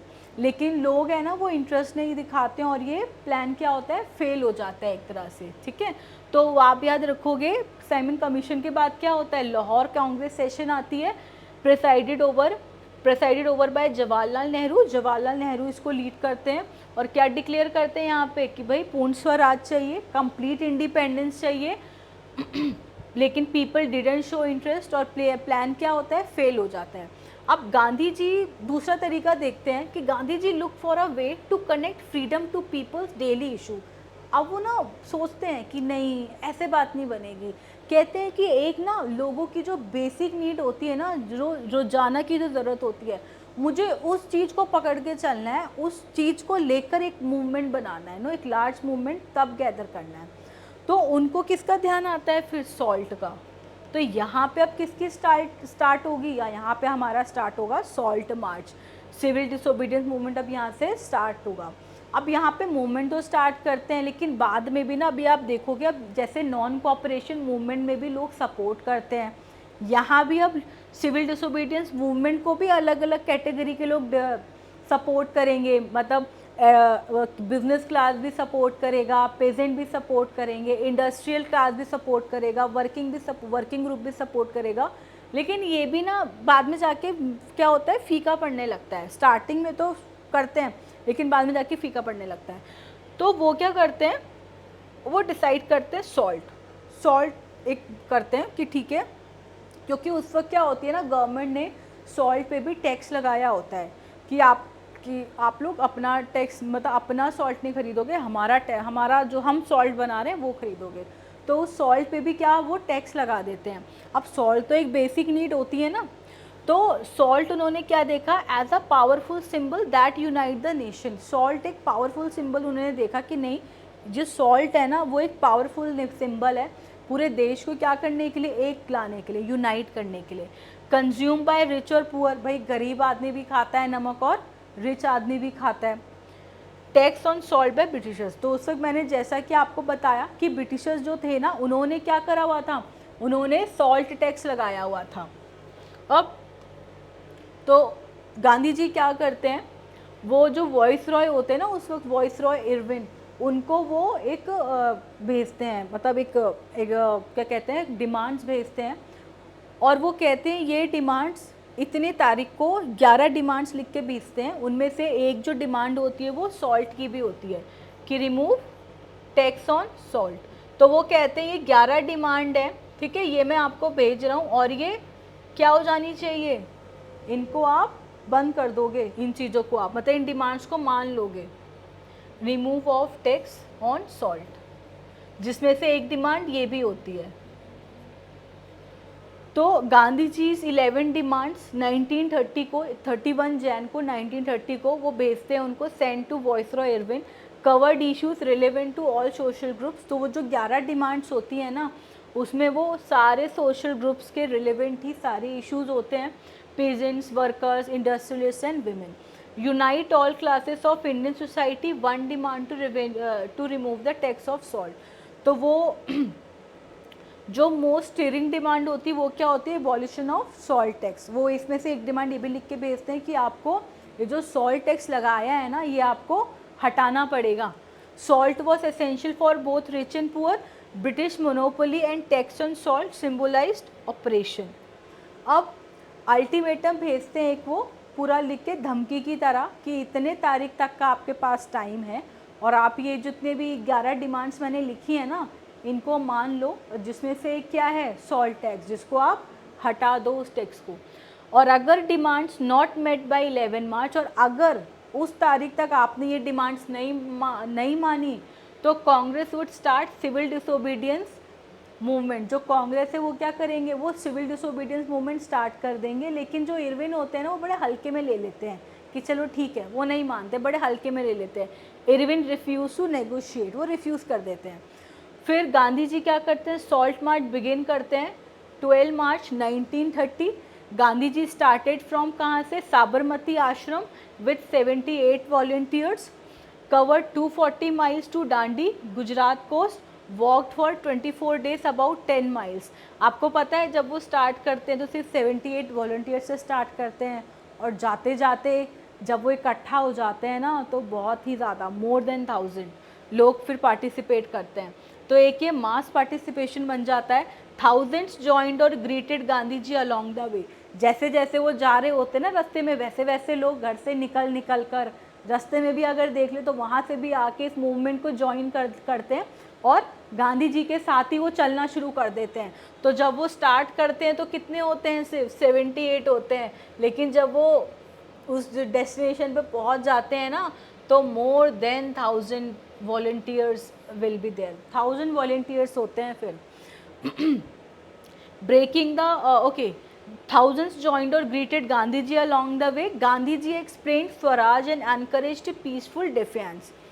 Breaking the salt, अब वो सॉल्ट लॉ को क्या करते हैं वहाँ पे 6 अप्रैल, देखो स्टार्ट करते हैं 12 अप्रैल 1930 को, है ना, 12 मार्च 1930 को स्टार्ट करते हैं और वहाँ कब तक पहुँचते हैं वो 6 अप्रैल 1930 तक, मतलब 6 अप्रैल तक पहुँच जाते हैं। Gandhi ji boiled sea water to make salt at Dandi marked the beginning of civil disobedience movement. Gandhi ji salt law को यहाँ से क्या करते हैं, ब्रेक कर देते हैं, वही सी वाटर से वो नमक बनाते हैं और यहाँ से किसकी शुरुआत हो जाती है, यहाँ से शुरुआत हो जाती है सिविल डिसोबीडियंस मूवमेंट की। अब जैसे कि नेशनल नहीं, नॉन कोऑपरेशन मूवमेंट में भी आपने देखा ना लोग पार्ट लेते हैं। अब यहाँ भी हम देखेंगे कैसे जो ये मूवमेंट स्प्रेड होता है, कैसे कैसे लोग इसमें पार्ट करते हैं, कैसे कैसे अब इसको प्रमोट करते हैं। अब सिविल डिसोबीडियंस मूवमेंट स्टार्ट होता है, बढ़ता है, ठीक है। अब ब्रेकिंग कॉलोनियल लॉस, अब कॉलोनियल लॉस को तोड़ा जाता है यहाँ पे। Mass action across India, people Brock salt loss, people भी क्या करते हैं सॉल्ट लॉ बनाना शुरू कर देते हैं, वो तोड़ देते हैं उस लॉ को। Made salt locally, boycott of foreign clothes, यहाँ पे भी जैसे उस मूवमेंट में हम देखते हैं ना कि जो फॉरेन क्लोथ्स होती है, जो विदेशी कपड़े होते हैं उनको बॉयकॉट करना स्टार्ट कर देते हैं, उनको खरीदने और पहनने से रिफ्यूज़ कर देते हैं, उसी अपने देसी कपड़ों में आ जाते हैं। तो यहाँ भी यही करते हैं, boycott of foreign cloth and picketing of liquor shops, liquor shops भी क्या बंद करवा देते हैं। पेजेंट्स रिफ्यूज़ टू पे टैक्सेस, जो पेजेंट्स है वो टैक्स देने से क्या करते हैं, मना कर देते हैं। रेवेन्यू और चौकीदारी, मतलब पहले के टाइम पे ना ब्रिटिशर्स ऐसे थे ना कि अगर आपको अपनी सेफ्टी भी करवानी है ना, अगर वो चौकीदार भी घूम रहा है तो उसका भी टैक्स आपको देना पड़ेगा। मतलब अपनी वहाँ पे हम हमारे ही देश में रह रहे हैं और हमें हमारे ही देश में रहने के लिए सेफ्टी के लिए क्या करना पड़ रहा है, टैक्स देना पड़ रहा है। तो पीजेंट्स रिफ्यूज़ टू पे टैक्सेस, चाहे वो रेवेन्यू हो चाहे वो चौकीदारी हो।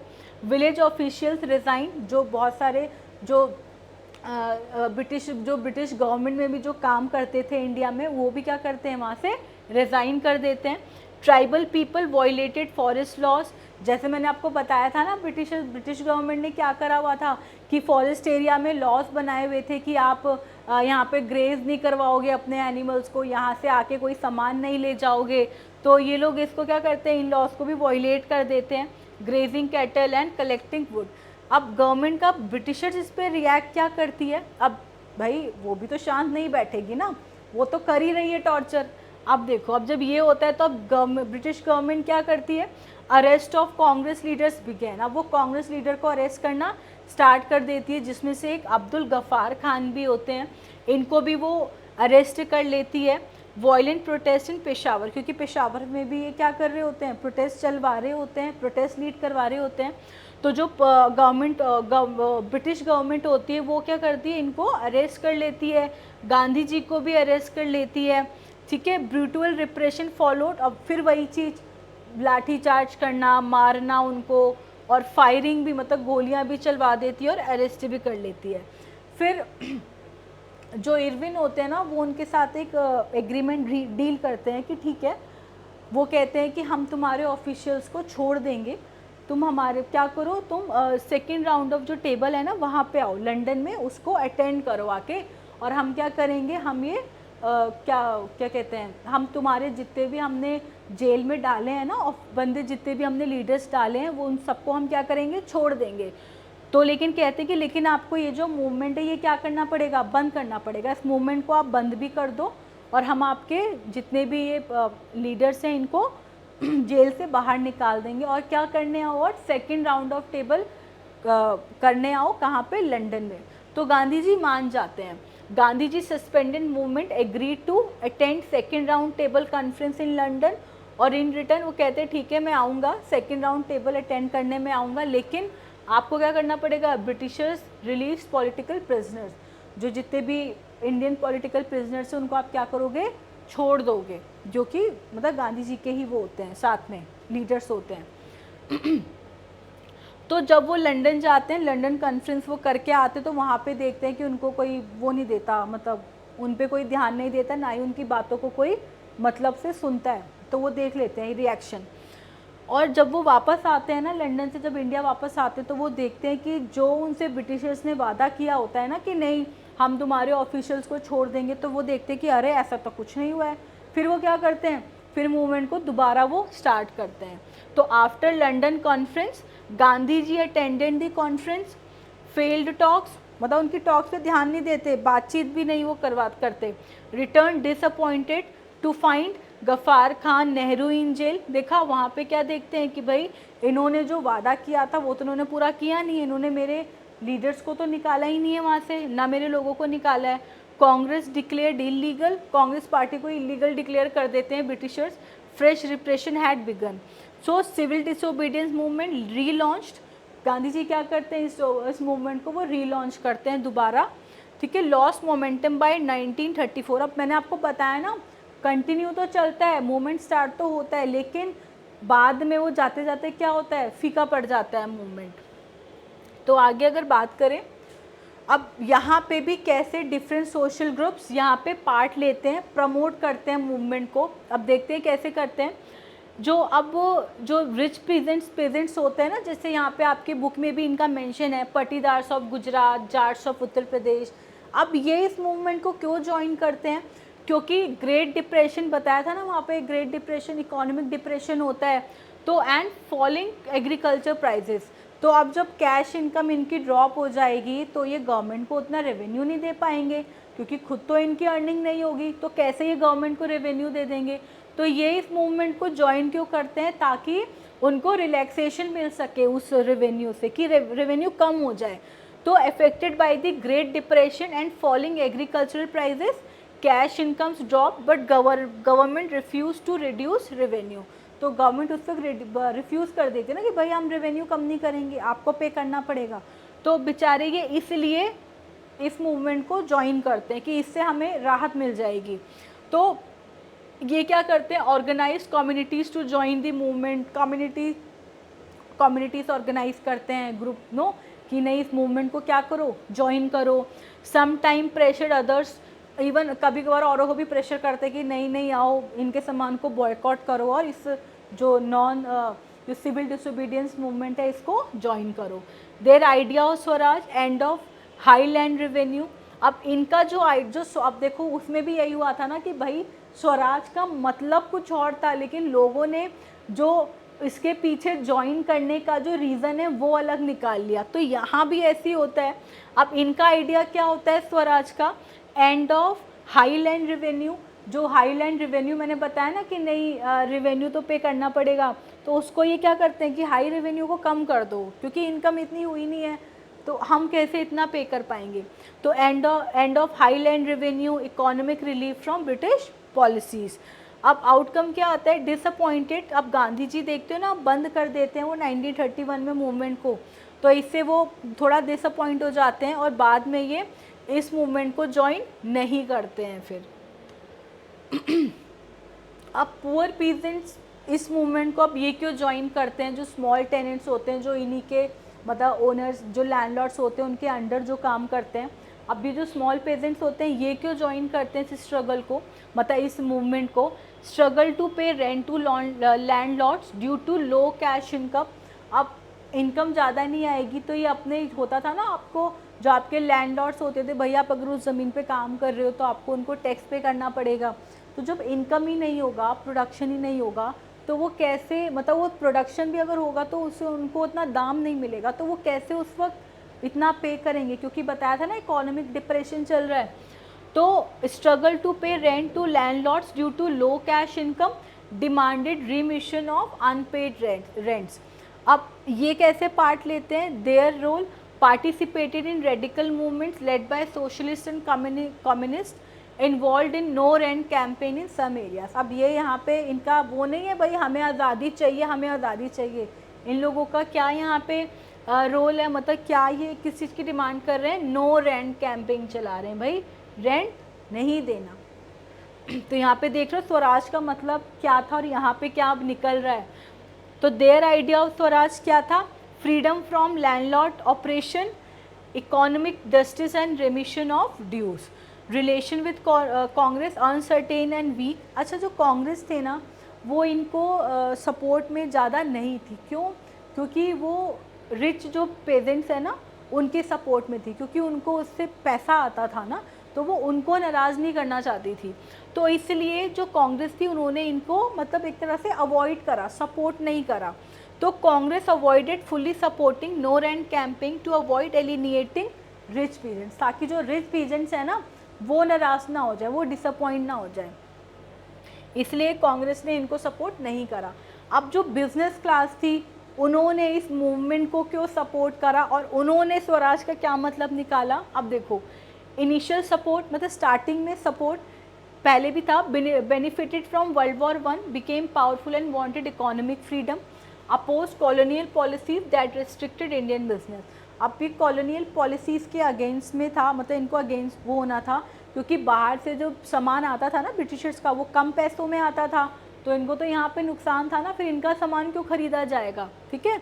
तो इनको उस चीज़ से सपोर्ट चाहिए था कि demanded protection from foreign goods and better currency exchange policies. तो इन्होंने ऑर्गेनाइजेशन फॉर्म करी, 2 ऑर्गेनाइजेशन ये बनाते हैं, Indian industrial and commercial Congress जो 1920 में बनाते हैं, और federation of Indian chambers of commerce and industry जो 1927 में बनाते हैं। अब जो इसमें जो लीडर होते हैं GD बिरला और पुरुषोत्तम दास ठाकुरदास। अब supported civil disobedience by providing financial help and boycotting foreign goods. अब ये जो बिजनेस क्लास होती है ये कैसे इस मूवमेंट को सपोर्ट करती है? ये उनको फाइनेंशियल एड देती है, फाइनेंशियल सपोर्ट करती है, और जो फॉरेन गुड्स होता है उसको ये बॉयकॉट कर देती है। अब इनका आइडिया क्या होता है स्वराज का? इनका स्वराज का ज्वाइन करने का वो क्या होता है, मतलब स्वराज का ये क्या आप समझ रहे हैं कि स्वराज क्या है? इनकी तरफ से स्वराज क्या है? A time of free trade. अब स्वराज में क्या आएगा? समय आएगा किसका? फ्री ट्रेड करने का। मतलब इनको अगर बाहर सामान भी भेजना है तो कोई टैक्स नहीं देना पड़ेगा उसका। नो ब्रिटिश इंटरफेरेंस, कोई ब्रिटिशर्स का इंटरफेरेंस नहीं होगा, और बिजनेस फ्रेंडली पॉलिसीज़ रहेंगी। बट बाद में जब राउंड टेबल कॉन्फ्रेंस फेल हो जाती है ना तो ये डिसअपॉइंट हो जाते हैं, फिर ये भी इसमें ज़्यादा पार्ट नहीं लेते हैं। Worried about militant activity, business disruptions and rising socialist influence, जिसकी वजह से फिर ये इस वाले मूवमेंट में पार्ट ये नहीं लेते हैं। स्टार्टिंग में आप देखोगे कि नई लोगों ने पार्ट लिया है, लेकिन बाद में ना वो उतना जोश नहीं है फिर लोगों के अंदर। इंडस्ट्रियल वर्कर्स, अब इंडस्ट्रियल वर्कर्स जो होते हैं अब ये क्यों पार्ट लेते हैं? Low participation overall except in Nagpur region, why limited involvement, industrialist were close to Congress so workers stayed aloof. अब इंडस्ट्रियलिस्ट जो थे, अब जो गवर्नमेंट है जो कांग्रेस थी उनको पैसा उन्हीं से मिलता था, भाई पार्टी को लीड करना है, लार्ज मूवमेंट में अगर मूवमेंट करने हैं तो पैसे की तो नीड पड़ती थी ना, तो उन्हें वो जो फाइनेंशियल हेल्प थी वो कहाँ से मिलती थी? वो रिच पीजेंट्स और बिजनेस ग्रुप से ही मिलती थी। तो वो इनके फॉर्म में क्यों जाएंगे? वो उनके अगेंस्ट जाएंगे ही नहीं। तो industrialist were close to Congress तो वर्कर्स स्टेड अलूफ। तो इंडस्ट्रियलिस्ट जो थे वो वर्कर्स मतलब कांग्रेस के क्लोज रहते थे, तो जो वर्कर्स को ना थोड़ा एक उसमें रखा जाता था, अवॉइड में।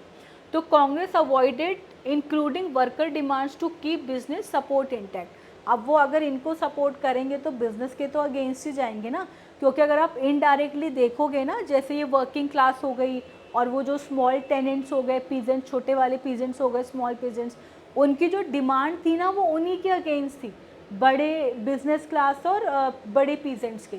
जो उनकी डिमांड थी, जो उनकी स्ट्राइक थी, कैंपेन थी, वो उन्हीं के अगेंस्ट थी, ठीक है। तो इसलिए जो कांग्रेस थी ना वो उन्हें सपोर्ट नहीं कर रही थी, अवॉइड कर रही थी। So still some activity, some workers join protest, boycotted foreign goods. लेकिन फिर भी कुछ लोग सपोर्ट करते हैं कि प्रोटेस्ट को ज्वाइन करते हैं और फॉरेन गुड्स को बॉयकॉट करते हैं। रेलवे वर्कर भी स्ट्राइक करते हैं, डॉक वर्कर्स भी, Chotapur tin mine workers wore Gandhi ji cap, मतलब वो भी गांधी जी की कैप पहन के रैलीज में पार्टिसिपेट करते हैं। अब यहाँ पे जो वर्कर्स की डिमांड क्या होती है, better wages and working condition, not part of a Congress agenda. अब यहाँ पे जो कांग्रेस है उन्होंने किस तरह से, मतलब आप देख रहे हो उनका जो मोटिव था मूवमेंट को रीलॉन्च करने का क्या था कि भाई हमें पूरे देश की आज़ादी लानी है ना, आज़ाद हमें पूरे देश को करना है। लेकिन यहाँ पे लोगों का जो स्वराज की आइडियोलॉजी है ना, वो उन्होंने अपने एक बेनिफिट के हिसाब से उसको क्रिएट कर लिया। ठीक है, तो ये डिफरेंस हुआ यहाँ पे। चलिए अब आगे अगर बात करें, विमेन ने भी यहाँ पे बहुत पार्टिसिपेट किया, मतलब वो भी गांधी जी जहाँ पे बोलते थे, जहाँ पे वो स्पीच दे रहे होते थे, वहाँ पे वो उनको सुनने आ जाती थी, बाहर आ जाती थी। तो उन्होंने भी इसमें बढ़ चढ़ के इस मूवमेंट में साथ दिया। Massive participation during the movement, role in movement, joint salt marches, protest rallies, manufactured salt march को भी इन्होंने ज्वाइन करा, प्रोटेस्ट को भी रैलीज में बढ़ चढ़ के साथ देती थी। Manufacture salt, picketed shops, boycotted goods, importance. अब यहाँ पे क्या होता है, make a shift in gender roles with women taking active part in political struggle. अब यहाँ पे विमेन का एक बहुत ही बड़ा रोल देखा गया कि उन्होंने बहुत ही बढ़ चढ़ के इस मूवमेंट में पार्ट लिया। Though they participated in large numbers, no major role in Congress leadership was offered. उन्होंने पार्टिसिपेट तो किया लार्ज नंबर में, लेकिन जो कांग्रेस डिपार्टमेंट, जो कांग्रेस में ऑफिशियल्स थे वहाँ पे फिर भी इनको एक उनके एक मतलब ऑफिशियल्स नहीं रहे कि कभी सुना हो कि नहीं कांग्रेस लीडर यहाँ पे एक लेडी थी, नहीं, वो उन्होंने गवर्नमेंट ऑफिशियल में उनको वो सीट नहीं दी। तब भी एक्टिव इन्वॉल्वमेंट रही, picketed foreign cloth and liquor shops, jail में भी गई, मतलब बहुत विमेन को जेल भी हुई। Made salt, joint protest marches and spread the message of Swaraj. अब यहाँ पे क्या था, ओके बैकग्राउंड थोड़ा देख लें। Urban women mostly from high caste families, rural women from rich peasants housework। Motivation Gandhi ji की बातों से बहुत इंस्पायर्ड थी, गांधी जी से बहुत इंस्पायर्ड थी। Saw service to the nation as a sacred duty, उन्होंने एक सेक्रेड ड्यूटी समझी कि जो नेशन है ना, सर्विस के लिए अगर हमें नेशन करनी तो एक सेक्रेड ड्यूटी है। गांधी जी का व्यू क्या था, उन्होंने उनके पार्टिसिपेशन को अनकरेज किया कि नहीं, उनका पार्टिसिपेशन उन्हें बड़ा उसको सहानी दी कि नहीं आपने बहुत अच्छा किया, या पार्टिसिपेशन को पूरा इनकरेज किया। लेकिन उनका क्या था, जो उनकी प्राइमरी ड्यूटी थी ना, गांधी जी ने बोला लेकिन ठीक है, आप लोगों की जो प्राइमरी ड्यूटी है वो कहाँ पे है, होम और फैमिली की है ना, घर संभालने की और फैमिली संभालने की। उन्होंने एज अ मदर और वाइफ की रोल को उनके प्रमोट किया, उनके आइडियल को प्रमोट किया। Congress attitude, welcome to women symbolic presence, उन्होंने एक विमेन जो मतलब विमेन ने जो पार्ट लिया उसको वेलकम किया और सपोर्ट भी किया, but did not offer leadership roles and position of authority. लेकिन उन्होंने कोई भी पोजीशन और लीडरशिप का रोल अपनी अथॉरिटी में नहीं दिया पार्ट लेने के बाद भी। अब आगे बात करते हैं, यहाँ पे जो दलित से ना, उनकी जो यहाँ पे पार्टिसिपेशन था वो कम था, इतना नहीं था, मतलब नहीं था। क्यों था, क्योंकि भाई उनको छुआछूत मानते थे, अनटचेबल्स मानते थे, तो लोग मतलब कांग्रेस अवॉइड करती थी, क्योंकि उनके खुद के पार्टी में जो लीडर्स थे ना, वो भी एक हिंदू सनातनी के ग्रुप से बिलोंग करते थे, तो ये लोग इनको अवॉइड करते थे। लेकिन जो गांधी जी थे ना, गांधी जी फिर भी इनको सपोर्ट करते थे मतलब गांधी जी ने दलित के लिए भी काफ़ी सत्याग्रह मूवमेंट्स करे उनका, क्योंकि उन्हें मंदिर में जाना अलाउ नहीं था, हाई कास्ट लोगों के जगह में एरिया जाना अलाउ नहीं था, तो उन्होंने उसमें भी उनके लिए पार्टिसिपेट किया, मतलब सत्याग्रह बनवाया, मूवमेंट्स बनवाए कि नहीं अलाउ होना चाहिए, और एज अ हरिजन उनको बोलते थे। खुद भी उन्होंने जो दलित के काम होते थे ना, पहले उनको छोटे काम दे देते थे, खुद भी वो टॉयलेट साफ़ करते थे, स्वीपर का काम करते थे, तो उनको गांधी जी सपोर्ट करते थे। तो Dalits formally untouchables from the 1930s began identifying as Dalit, meaning oppressed, had been largely ignored by Congress to avoid alienating conservative upper caste Hindu Sanatanis। बताया ना मैंने आपको कि इनका इतना पार्टिसिपेशन नहीं था, इन लोगों ने पार्ट नहीं लिया था। क्यों, क्योंकि इनको अनटचेबल्स मानते थे। तो कांग्रेस थी वो एलिनिएटेड, मतलब कि अवॉइड करती थी ताकि उनके ग्रुप में ही कन्फ्लिक्ट ना हो जाए ना, क्योंकि उनके ग्रुप में कौन थे, अपर कास्ट हिंदूज भी थे, सनातनीज, इसलिए गांधी जी एफर्ट्स। लेकिन रीनेम्ड अनटचेबल्स एज हरिजन, उन्होंने उनको अनटचेबल नहीं, किसका नाम दिया, हरिजन का नाम दिया, मतलब children of God. Campaigning for removal of untouchability, उनके लिए भी उन्होंने सत्याग्रह करा, लॉन्च किया नो, कैंपेनिंग करे कि अनटचेबिलिटी रिमूव होनी चाहिए as a moral and social evil, क्योंकि अनटचेबिलिटी क्या है, एक तरह से मॉरल एंड सोशल ईवल है। तो उन्होंने अनटचेबिलिटी को भी रिमूव करने के लिए बहुत सारे कैंपेन करे। ऑर्गेनाइज सत्याग्रह किसके लिए, टेम्पल एंट्री के लिए। पहले क्या होता था कि दलित्स को या छोटे जितने भी कास्ट के लोग होते थे उनको मंदिर में एंट्री करना अलाउ नहीं होता था, लेकिन इन्होंने एंट्री करवाई। Access to wells, tanks, roads and schools, schools में पढ़ना भी अलाउ नहीं होता था, मतलब बहुत सारे रूल्स इन्होंने बनाए हुए थे पहले, तो उन सबको इन्होंने क्या कराया, रिमूव करवाया ना काफ़ी। लेकिन गांधी जी इनको सपोर्ट करते थे। Set up personal example by cleaning toilets to dignify the work of sweepers. Dalit leader stance, अब क्या होता है, वांटेड पॉलिटिकल सॉल्यूशन। दलित्स क्या होते हैं, ये डिमांड रखते हैं, ये क्या बोलते हैं कि ठीक है हमें क्या चाहिए, रिजर्व सीट्स चाहिए, कहाँ पे, एजुकेशन एंड लेजिस्लेचर में रिजर्वेशन मांगते हैं ये, और सेपरेट इलेक्टोरेट्स मांगते हैं किसके लिए, दलित रिप्रेजेंटेशन के लिए, मतलब रिप्रेजेंटेशन के लिए, मतलब कि हमारा ही एक इलेक्शन होगा जिसमें सिर्फ दलित होंगे और उसमें दलित को ही वोट किया जाएगा। Focused on political empowerment rather than social reform. अब एक ये क्या कर रहे थे, मतलब एक पॉलिटिकल एम्पावरमेंट तो कर रहे थे, लेकिन जो चीज़ें सोसाइटी बेसिस पे ठीक होनी थी ना, मतलब रिफॉर्म्स लाने थे, उस पर ये लोग ध्यान नहीं दे रहे थे। तो limited participation of Dalit in the civil disobedience movement, इसीलिए मैंने बताया ना आपको कि जो सिविल डिसोबीडियंस मूवमेंट था वहाँ पे इन लोगों का पार्टिसिपेशन लिमिटेड था, कम था, नहीं थे, पार्टिसिपेट नहीं किया था ज़्यादा। Specially low involvement in Maharashtra and Nagpur where Dalit movement were strong and well organised. अब आगे क्या होता है, Dalit and the Poona pact. अब पूना पैक्ट आता है एक, यहाँ पे क्या होता है, जो डॉक्टर अंबेडकर भी होते हैं ना, वो भी दलित होते हैं, वो भी इनका साथ देते हैं कि नहीं इसका मतलब वो इलेक्टोरल जो रिजर्वेशन है वो मिलना चाहिए। तो ये एक यहाँ पे क्या मतलब क्या इस्टेब्लिश करते हैं, founded the depressed classes association in 1930। एक ये ऑर्गेनाइज ये इस्टेब्लिश करते हैं, डिप्रेस क्लासेस एसोसिएशन, एक एसोसिएशन इस्टेब्लिश करते हैं, कौन सी, डिप्रेस क्लासेस एसोसिएशन, कब, 1930 में। और क्या डिमांड करते हैं, separate electorates for Dalits at the second round table conference. Second round table conference में किसकी डिमांड करते हैं ये, कि क्या होना चाहिए, सेपरेट इलेक्टोरेट्स होना चाहिए, मतलब इलेक्शन सेपरेट होने चाहिए, हमारे दलित्स के जो इलेक्शंस होने चाहिए वो अलग से होने चाहिए, जिसमें दलित ही वोट देंगे, किसको, दलित को ही। अब जो इस यहाँ पे ब्रिटिशर्स होती है ना, वो इनकी डिमांड को मान लेती है, मान जाती, क्यों, क्योंकि भाई ब्रिटिशर्स तो चाहते ही थे ना कि डिवाइड हो जाए, डिवाइड एंड रूल पॉलिसी तो थी ही उनकी। लेकिन जो गांधी जी होते हैं ना, वो इस चीज़ को अपोज करते हैं। तो गांधी जी अपोज्ड सेपरेट इलेक्टोरेट फॉर दलित, वो इस चीज़ को अपोज करते हैं कि नहीं ये नहीं होना चाहिए। उन्हें डर होता है ना कि भाई ये सोसाइटी को क्या करेगी, ये सोसाइटी को और इंटीग्रेट कर देगी, ये तो सोसाइटी को और डिवाइड कर देगी। तो launch the first fast unto death in protest. तो वो क्या करते हैं, अगर ये हुआ तो मैं तब तक फास्ट रखूँगा जब तक मैं मर नहीं जाता। लेकिन फिर क्या होते हैं कि फिर जो अम्बेडकर जी होते हैं वो मान जाते हैं थोड़ा सा, वो कहते हैं कि नहीं, तो वो कॉम्प्रोमाइज़ हो जाता है बिटवीन गांधी जी एंड अम्बेडकर। तो क्या होता है कि फिर रिजर्व सीट्स फॉर दलित, बाद में क्या करते हैं कि वो जो गांधी जी होते हैं उनके सीट्स रिजर्व करवा देते हैं, सीट रिजर्वेशन के लिए मान जाते हैं वो कि ठीक है, reserve seats for Dalit in provincial and central legislature. However, they would be elected by the general electorate, not through separate electorates।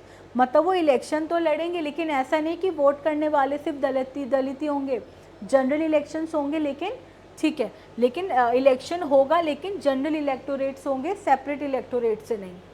तो यहाँ पे इनकी भी डिमांड्स को थोड़ा सा एडिट करके मान लेते हैं। Despite the pact the Dalit movement remain very of Congress led national movement. अब जो मुस्लिम होते हैं ना, मुस्लिम भी यहाँ पे इस मूवमेंट को ज़्यादा अटेंड नहीं करते हैं। ऐसा क्यों, देखो, limited Muslim participation in the movement में देखोगे ना, तो यहाँ पे मुस्लिम पार्टिसिपेशन भी इतना नहीं है, क्योंकि खिलाफत मूवमेंट होता है, फिर जो खिलाफत मूवमेंट होता है वो गांधी जी को बंद करना पड़ जाता है ना, वायलेंस की वजह से वो उसको कॉल्ड ऑफ कर देते हैं, बंद कर देते हैं, जिसकी वजह से ये लोग एलिनिएटेड फील करते हैं कांग्रेस पार्टी से, कि अवॉइडेड फील करते हैं। तो after the decline of non cooperation Khilafat movement many Muslim felt alienated from the Congress. Mid 1920s में क्या होता है, Congress as a seen as a big alienated with Hindu nationalist group that is Hindu Mahasabha, मतलब उसमें हिंदू हिंदू होते हैं, तो जो मुस्लिम होती है वो एलिनिएटेड फील करती कि अब क्या हो रहे हैं, वो अवॉइड करे जा रहे हैं। तो कम्युनल टेंशंस ग्रो, एक तरह से फिर उस बीच भी ना लड़ाइयाँ शुरू हो जाती है हिंदू मुस्लिम के बीच में भी। तो religious procession begins aggressive, frequent Hindu-Muslim riots in various cities. These developments widened the rift between the two communities. अब इनकी वजह से क्या होता है, ये जो डेवलपमेंट हो तो रही है लेकिन एक तरह से जो कम्युनिटीज़ है ना वो और डिवाइड होती जा रही है ना, वाइडेंड जो रियॉट्स हैं, जो टेंशन्स हैं, वो इन दोनों के बीच में क्या होती है, बढ़ती ही जा रही होती हैं। और Weeknd the Muslim support for the Congress movement, और जो कांग्रेस मूवमेंट में जो मुस्लिम सपोर्ट होता है वो क्या होता जा रहा होता है, कम मिलना, कम हो जाता है फिर, है ना, बंद होता जा रहा होता है मिलना। तो एक कांग्रेस मुस्लिम लीग होती है, दोनों क्या करते हैं, हिंदू लीग भी और कांग्रेस लीग भी, है ना, दोनों हिंदू लीग और कांग्रेस लीग क्या करती है, फिर कोशिश करती है कि ठीक है किसको यूनाइट करेंगे, हिंदू मुस्लिम को यूनाइट करने की ये लोग क्या करते हैं, कोशिश करते हैं, हिंदू लीग भी और मुस्लिम लीग भी। अब कांग्रेस मुस्लिम लीग अलायंस, ठीक है, ये कौन होते हैं, हिंदू। तो ये लोग एक लीग बनाते हैं जिसमें होप होता है कि चलो ठीक है हम इसके थ्रू यहाँ पे क्या करेंगे, हिंदू मुस्लिम को एक करेंगे। Representation in future elected assemblies, अब वो कहते हैं कि हमें ना जो असेंबलीज होंगी उसमें क्या चाहिए, हमें उसमें रिप्रेजेंटेशन चाहिए। जैसे कि जो मोहम्मद अली जिन्ना होते हैं ना, वो मुस्लिम लीग के लीडर होते हैं। अब ये क्या करते हैं, ये कहते हैं कि ठीक है हमें क्या चाहिए, हमें सेपरेट इलेक्टोरेट्स चाहिए। क्या चाहिए, हमें सेपरेट इलेक्टोरेट्स चाहिए। जैसे पीछे डिमांड नहीं हुई थी कि भाई दलित लोग का ही इलेक्शन चाहिए और इलेक्टेड भी कौन, मतलब वोट भी दलित्स करेंगे और इलेक्टेड भी दलित ही होंगे। तो इन्होंने भी एक डिमांड कर दी थी सेपरेट इलेक्टोरेट्स की, कि ऐसी मुस्लिम का भी होगा कि मुस्लिम ही लोग होंगे और मुस्लिम ही वोट करेंगे। लेकिन ये कहते हैं चलो ठीक है मैं इस प्लान को ड्रॉप कर दूंगा, मैं ये डिमांड ड्रॉप कर दूंगा, लेकिन उसके बिहाफ में मुझे ये दोनों चीज़ें चाहिए। क्या, reserve seats for Muslim in central assembly, कि जो सेंट्रल असेंबली है ना वहाँ पे मुझे मुस्लिम्स के लिए क्या चाहिए, रिजर्व सीट चाहिए। और प्रोपोर्शनल रिप्रेजेंटेशन चाहिए, कहाँ पे, Muslim majority provinces like Bengal and Punjab. Punjab and Bengal में उस वक्त ना जो मेजॉरिटी थी वो मुस्लिम्स की ज़्यादा थी, तो वहाँ के एरिया का वोट, मतलब अगर जहाँ पे ज़्यादा मेजॉरिटी होगी वहाँ पे ज़्यादा वोट चाहिए मुझे मुस्लिम्स के लिए। तो उन्होंने इन दो चीज़ों की क्या कर दी थी, डिमांड कर दी थी कि ठीक है मैं जो ये वाली डिमांड है ना इसको ड्रॉप कर दूंगा, लेकिन मुझे उसके बिहाफ में ये दोनों डिमांड चाहिए। अब बाद में क्या होता है, talks broke down at the फिर एक ऑल पार्टी कॉन्फ्रेंस होती है, कहाँ पे, 1928 में ऑल पार्टी कॉन्फ्रेंस होती है। ये भी होते हैं, मोहम्मद अली जिन्ना भी होते हैं, और जो यहाँ पे M.R. जयकर होते हैं ना हिंदू महासभा के, वो इनकी डिमांड्स को क्या कर देते हैं, अपोज कर देते हैं कि नहीं ऐसा कुछ भी नहीं होगा। तो स्ट्रांगली अपोज्ड एनी कॉम्प्रोमाइज़, कोई कॉम्प्रोमाइज़ नहीं करते और इनकी डिमांड्स को भी वो कर देते कि नहीं ऐसा नहीं मानेंगे। Resulted in no agreement between Congress and the Muslim league. अब क्या होता है रिजल्ट, भाई जिस वजह से वो लीग बिठाते हैं कि नहीं हम यूनाइट करने की अब दोनों को कोशिश करते हैं, तो जो मोहम्मद अली जिन्ना होते हैं पहले वो सेपरेट इलेक्टोरेट्स की डिमांड करते हैं, फिर कहते हैं अच्छा ये नहीं चाहिए, ठीक है मैं ड्रॉप कर देता हूँ, लेकिन मुझे ये दोनों डिमांड्स चाहिए। अब जब ऑल इंडिया कॉन्फ्रेंस बैठती है, कब बैठती है, ये बैठती है 1928 में। जब ऑल इंडिया कॉन्फ्रेंस होती है 1928 में, तो जो M.R. जयकर होते हैं वो इनके ये जो भी डिमांड्स होती हैं इनको क्या करते हैं कि नहीं होगा भाई, वो मना कर देते कि ऐसा कुछ नहीं होगा, अपोज कर देते हैं। जिसकी वजह से क्या होता है, जो एग्रीमेंट होना होता है ना मुस्लिम और हिंदू लीग में, वो फिर नहीं होता। तो इस वजह से ये जो सिविल डिसोबीडियंस मूवमेंट होती है ना, मुस्लिम उसको सपोर्ट नहीं करती है। मतलब ये मैंने आपको बैकग्राउंड समझाया है कि जो मुस्लिम लीग है वो क्यों नहीं सपोर्ट करती है सिविल डिसोबीडियंस मूवमेंट को। अब यहाँ से आगे बढ़े तो अब आपने देख लिया वो सपोर्ट नहीं करती है। When the movement began there was mutual distrust between Hindu and Muslims. Large section of Muslims remained aloof from the movement. Many Muslim leaders and intellectuals were concerned about their status as a minority, the future of Muslim culture and identity in a Hindu majority India. अब उनको इन चीज़ों का भी concern हो जाता है, भाई वैसे अवॉइड करे जा रहे हैं तो इन चीज़ों में क्या हो, कहीं आगे चल के खतरा ना हो जाए. ओके अब जैसे याद है हमने एलिगरीज पढ़ी थी कहाँ पे, नेशनलिज्म इन यूरोप में, कि वहाँ पे लोगों ने और उनको अपने मतलब फीलिंग्स, कॉमननेस, वननेस की फीलिंग, कलेक्टिव बिलोंगिंगनेस की फीलिंग्स को प्रमोट करने के लिए क्या क्या उन्होंने एक सिंबल्स बनाए थे. तो वैसे यहाँ भी होता है सेंस ऑफ कलेक्टिव बिलोंगिंग, कि how did the idea of nation spread. जो आइडिया है ना ये नेशन स्टेट का, कि हम क्या है, हम एक नेशन स्टेट हैं, क्या है, नेशन स्टेट हैं, ये आइडिया कैसे स्प्रेड करा जाए, है ना, आइडिया कैसे ये लोगों के अंदर कैसे इस फील को लाया जाए, कैसे एक वननेस की फीलिंग लाई जाए. तो sense of collective belonging, nationalism grew when people felt.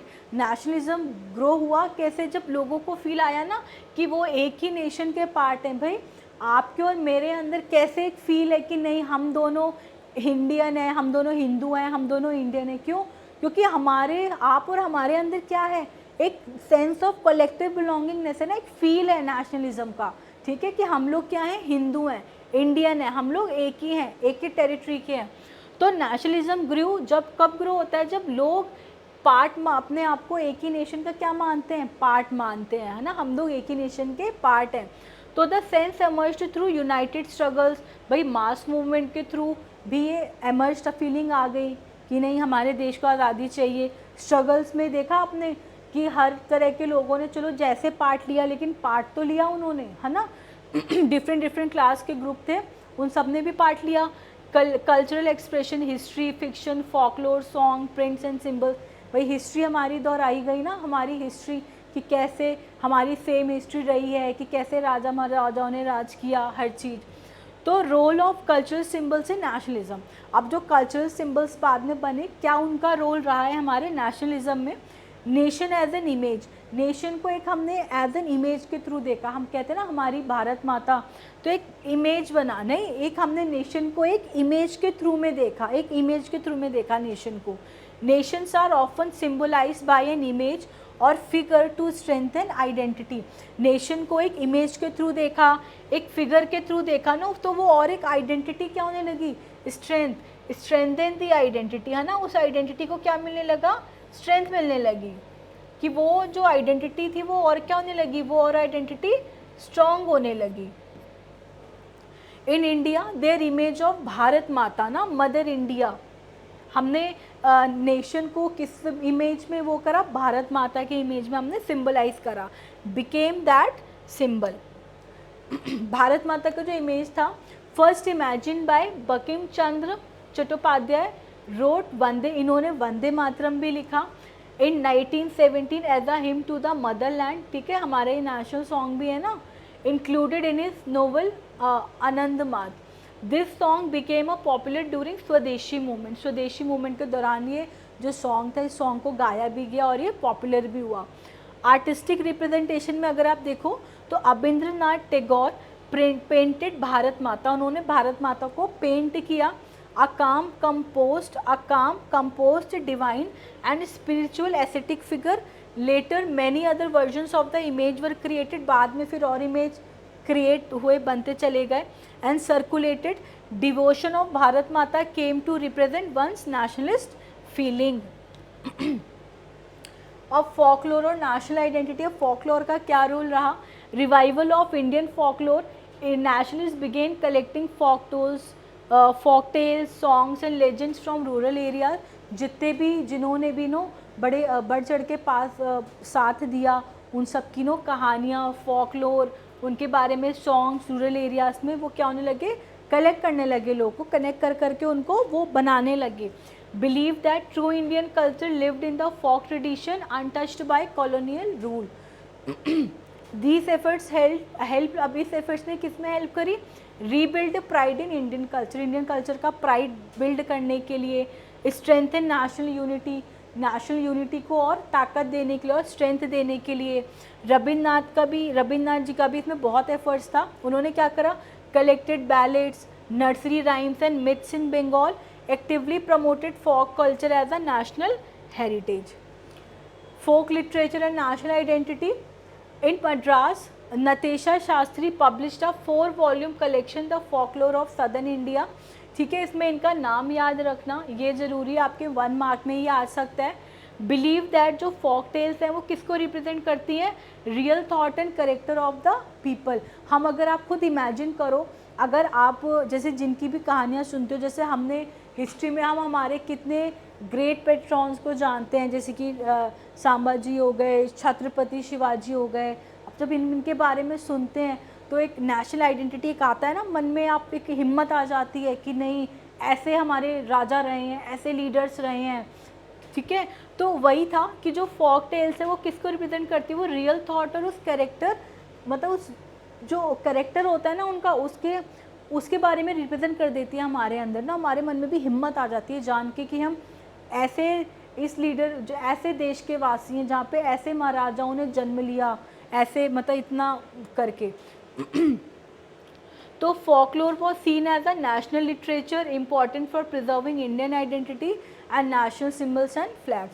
So during स्वदेशी मूवमेंट ट्राई कलर का एक फ्लैग बना था, है ना, स्वदेशी मूवमेंट के दौरान एक ट्राई कलर फ्लैग बना था, वॉज क्रिएटेड, जिसमें 8 लोटस थे जो कि 8 प्रोविंसेस को क्या कर रहे थे, रिप्रेजेंट कर रहे थे। वो जो 8 लोटस थे वो किसको रिप्रेजेंट कर रहे थे, 8 प्रोविंसेस को।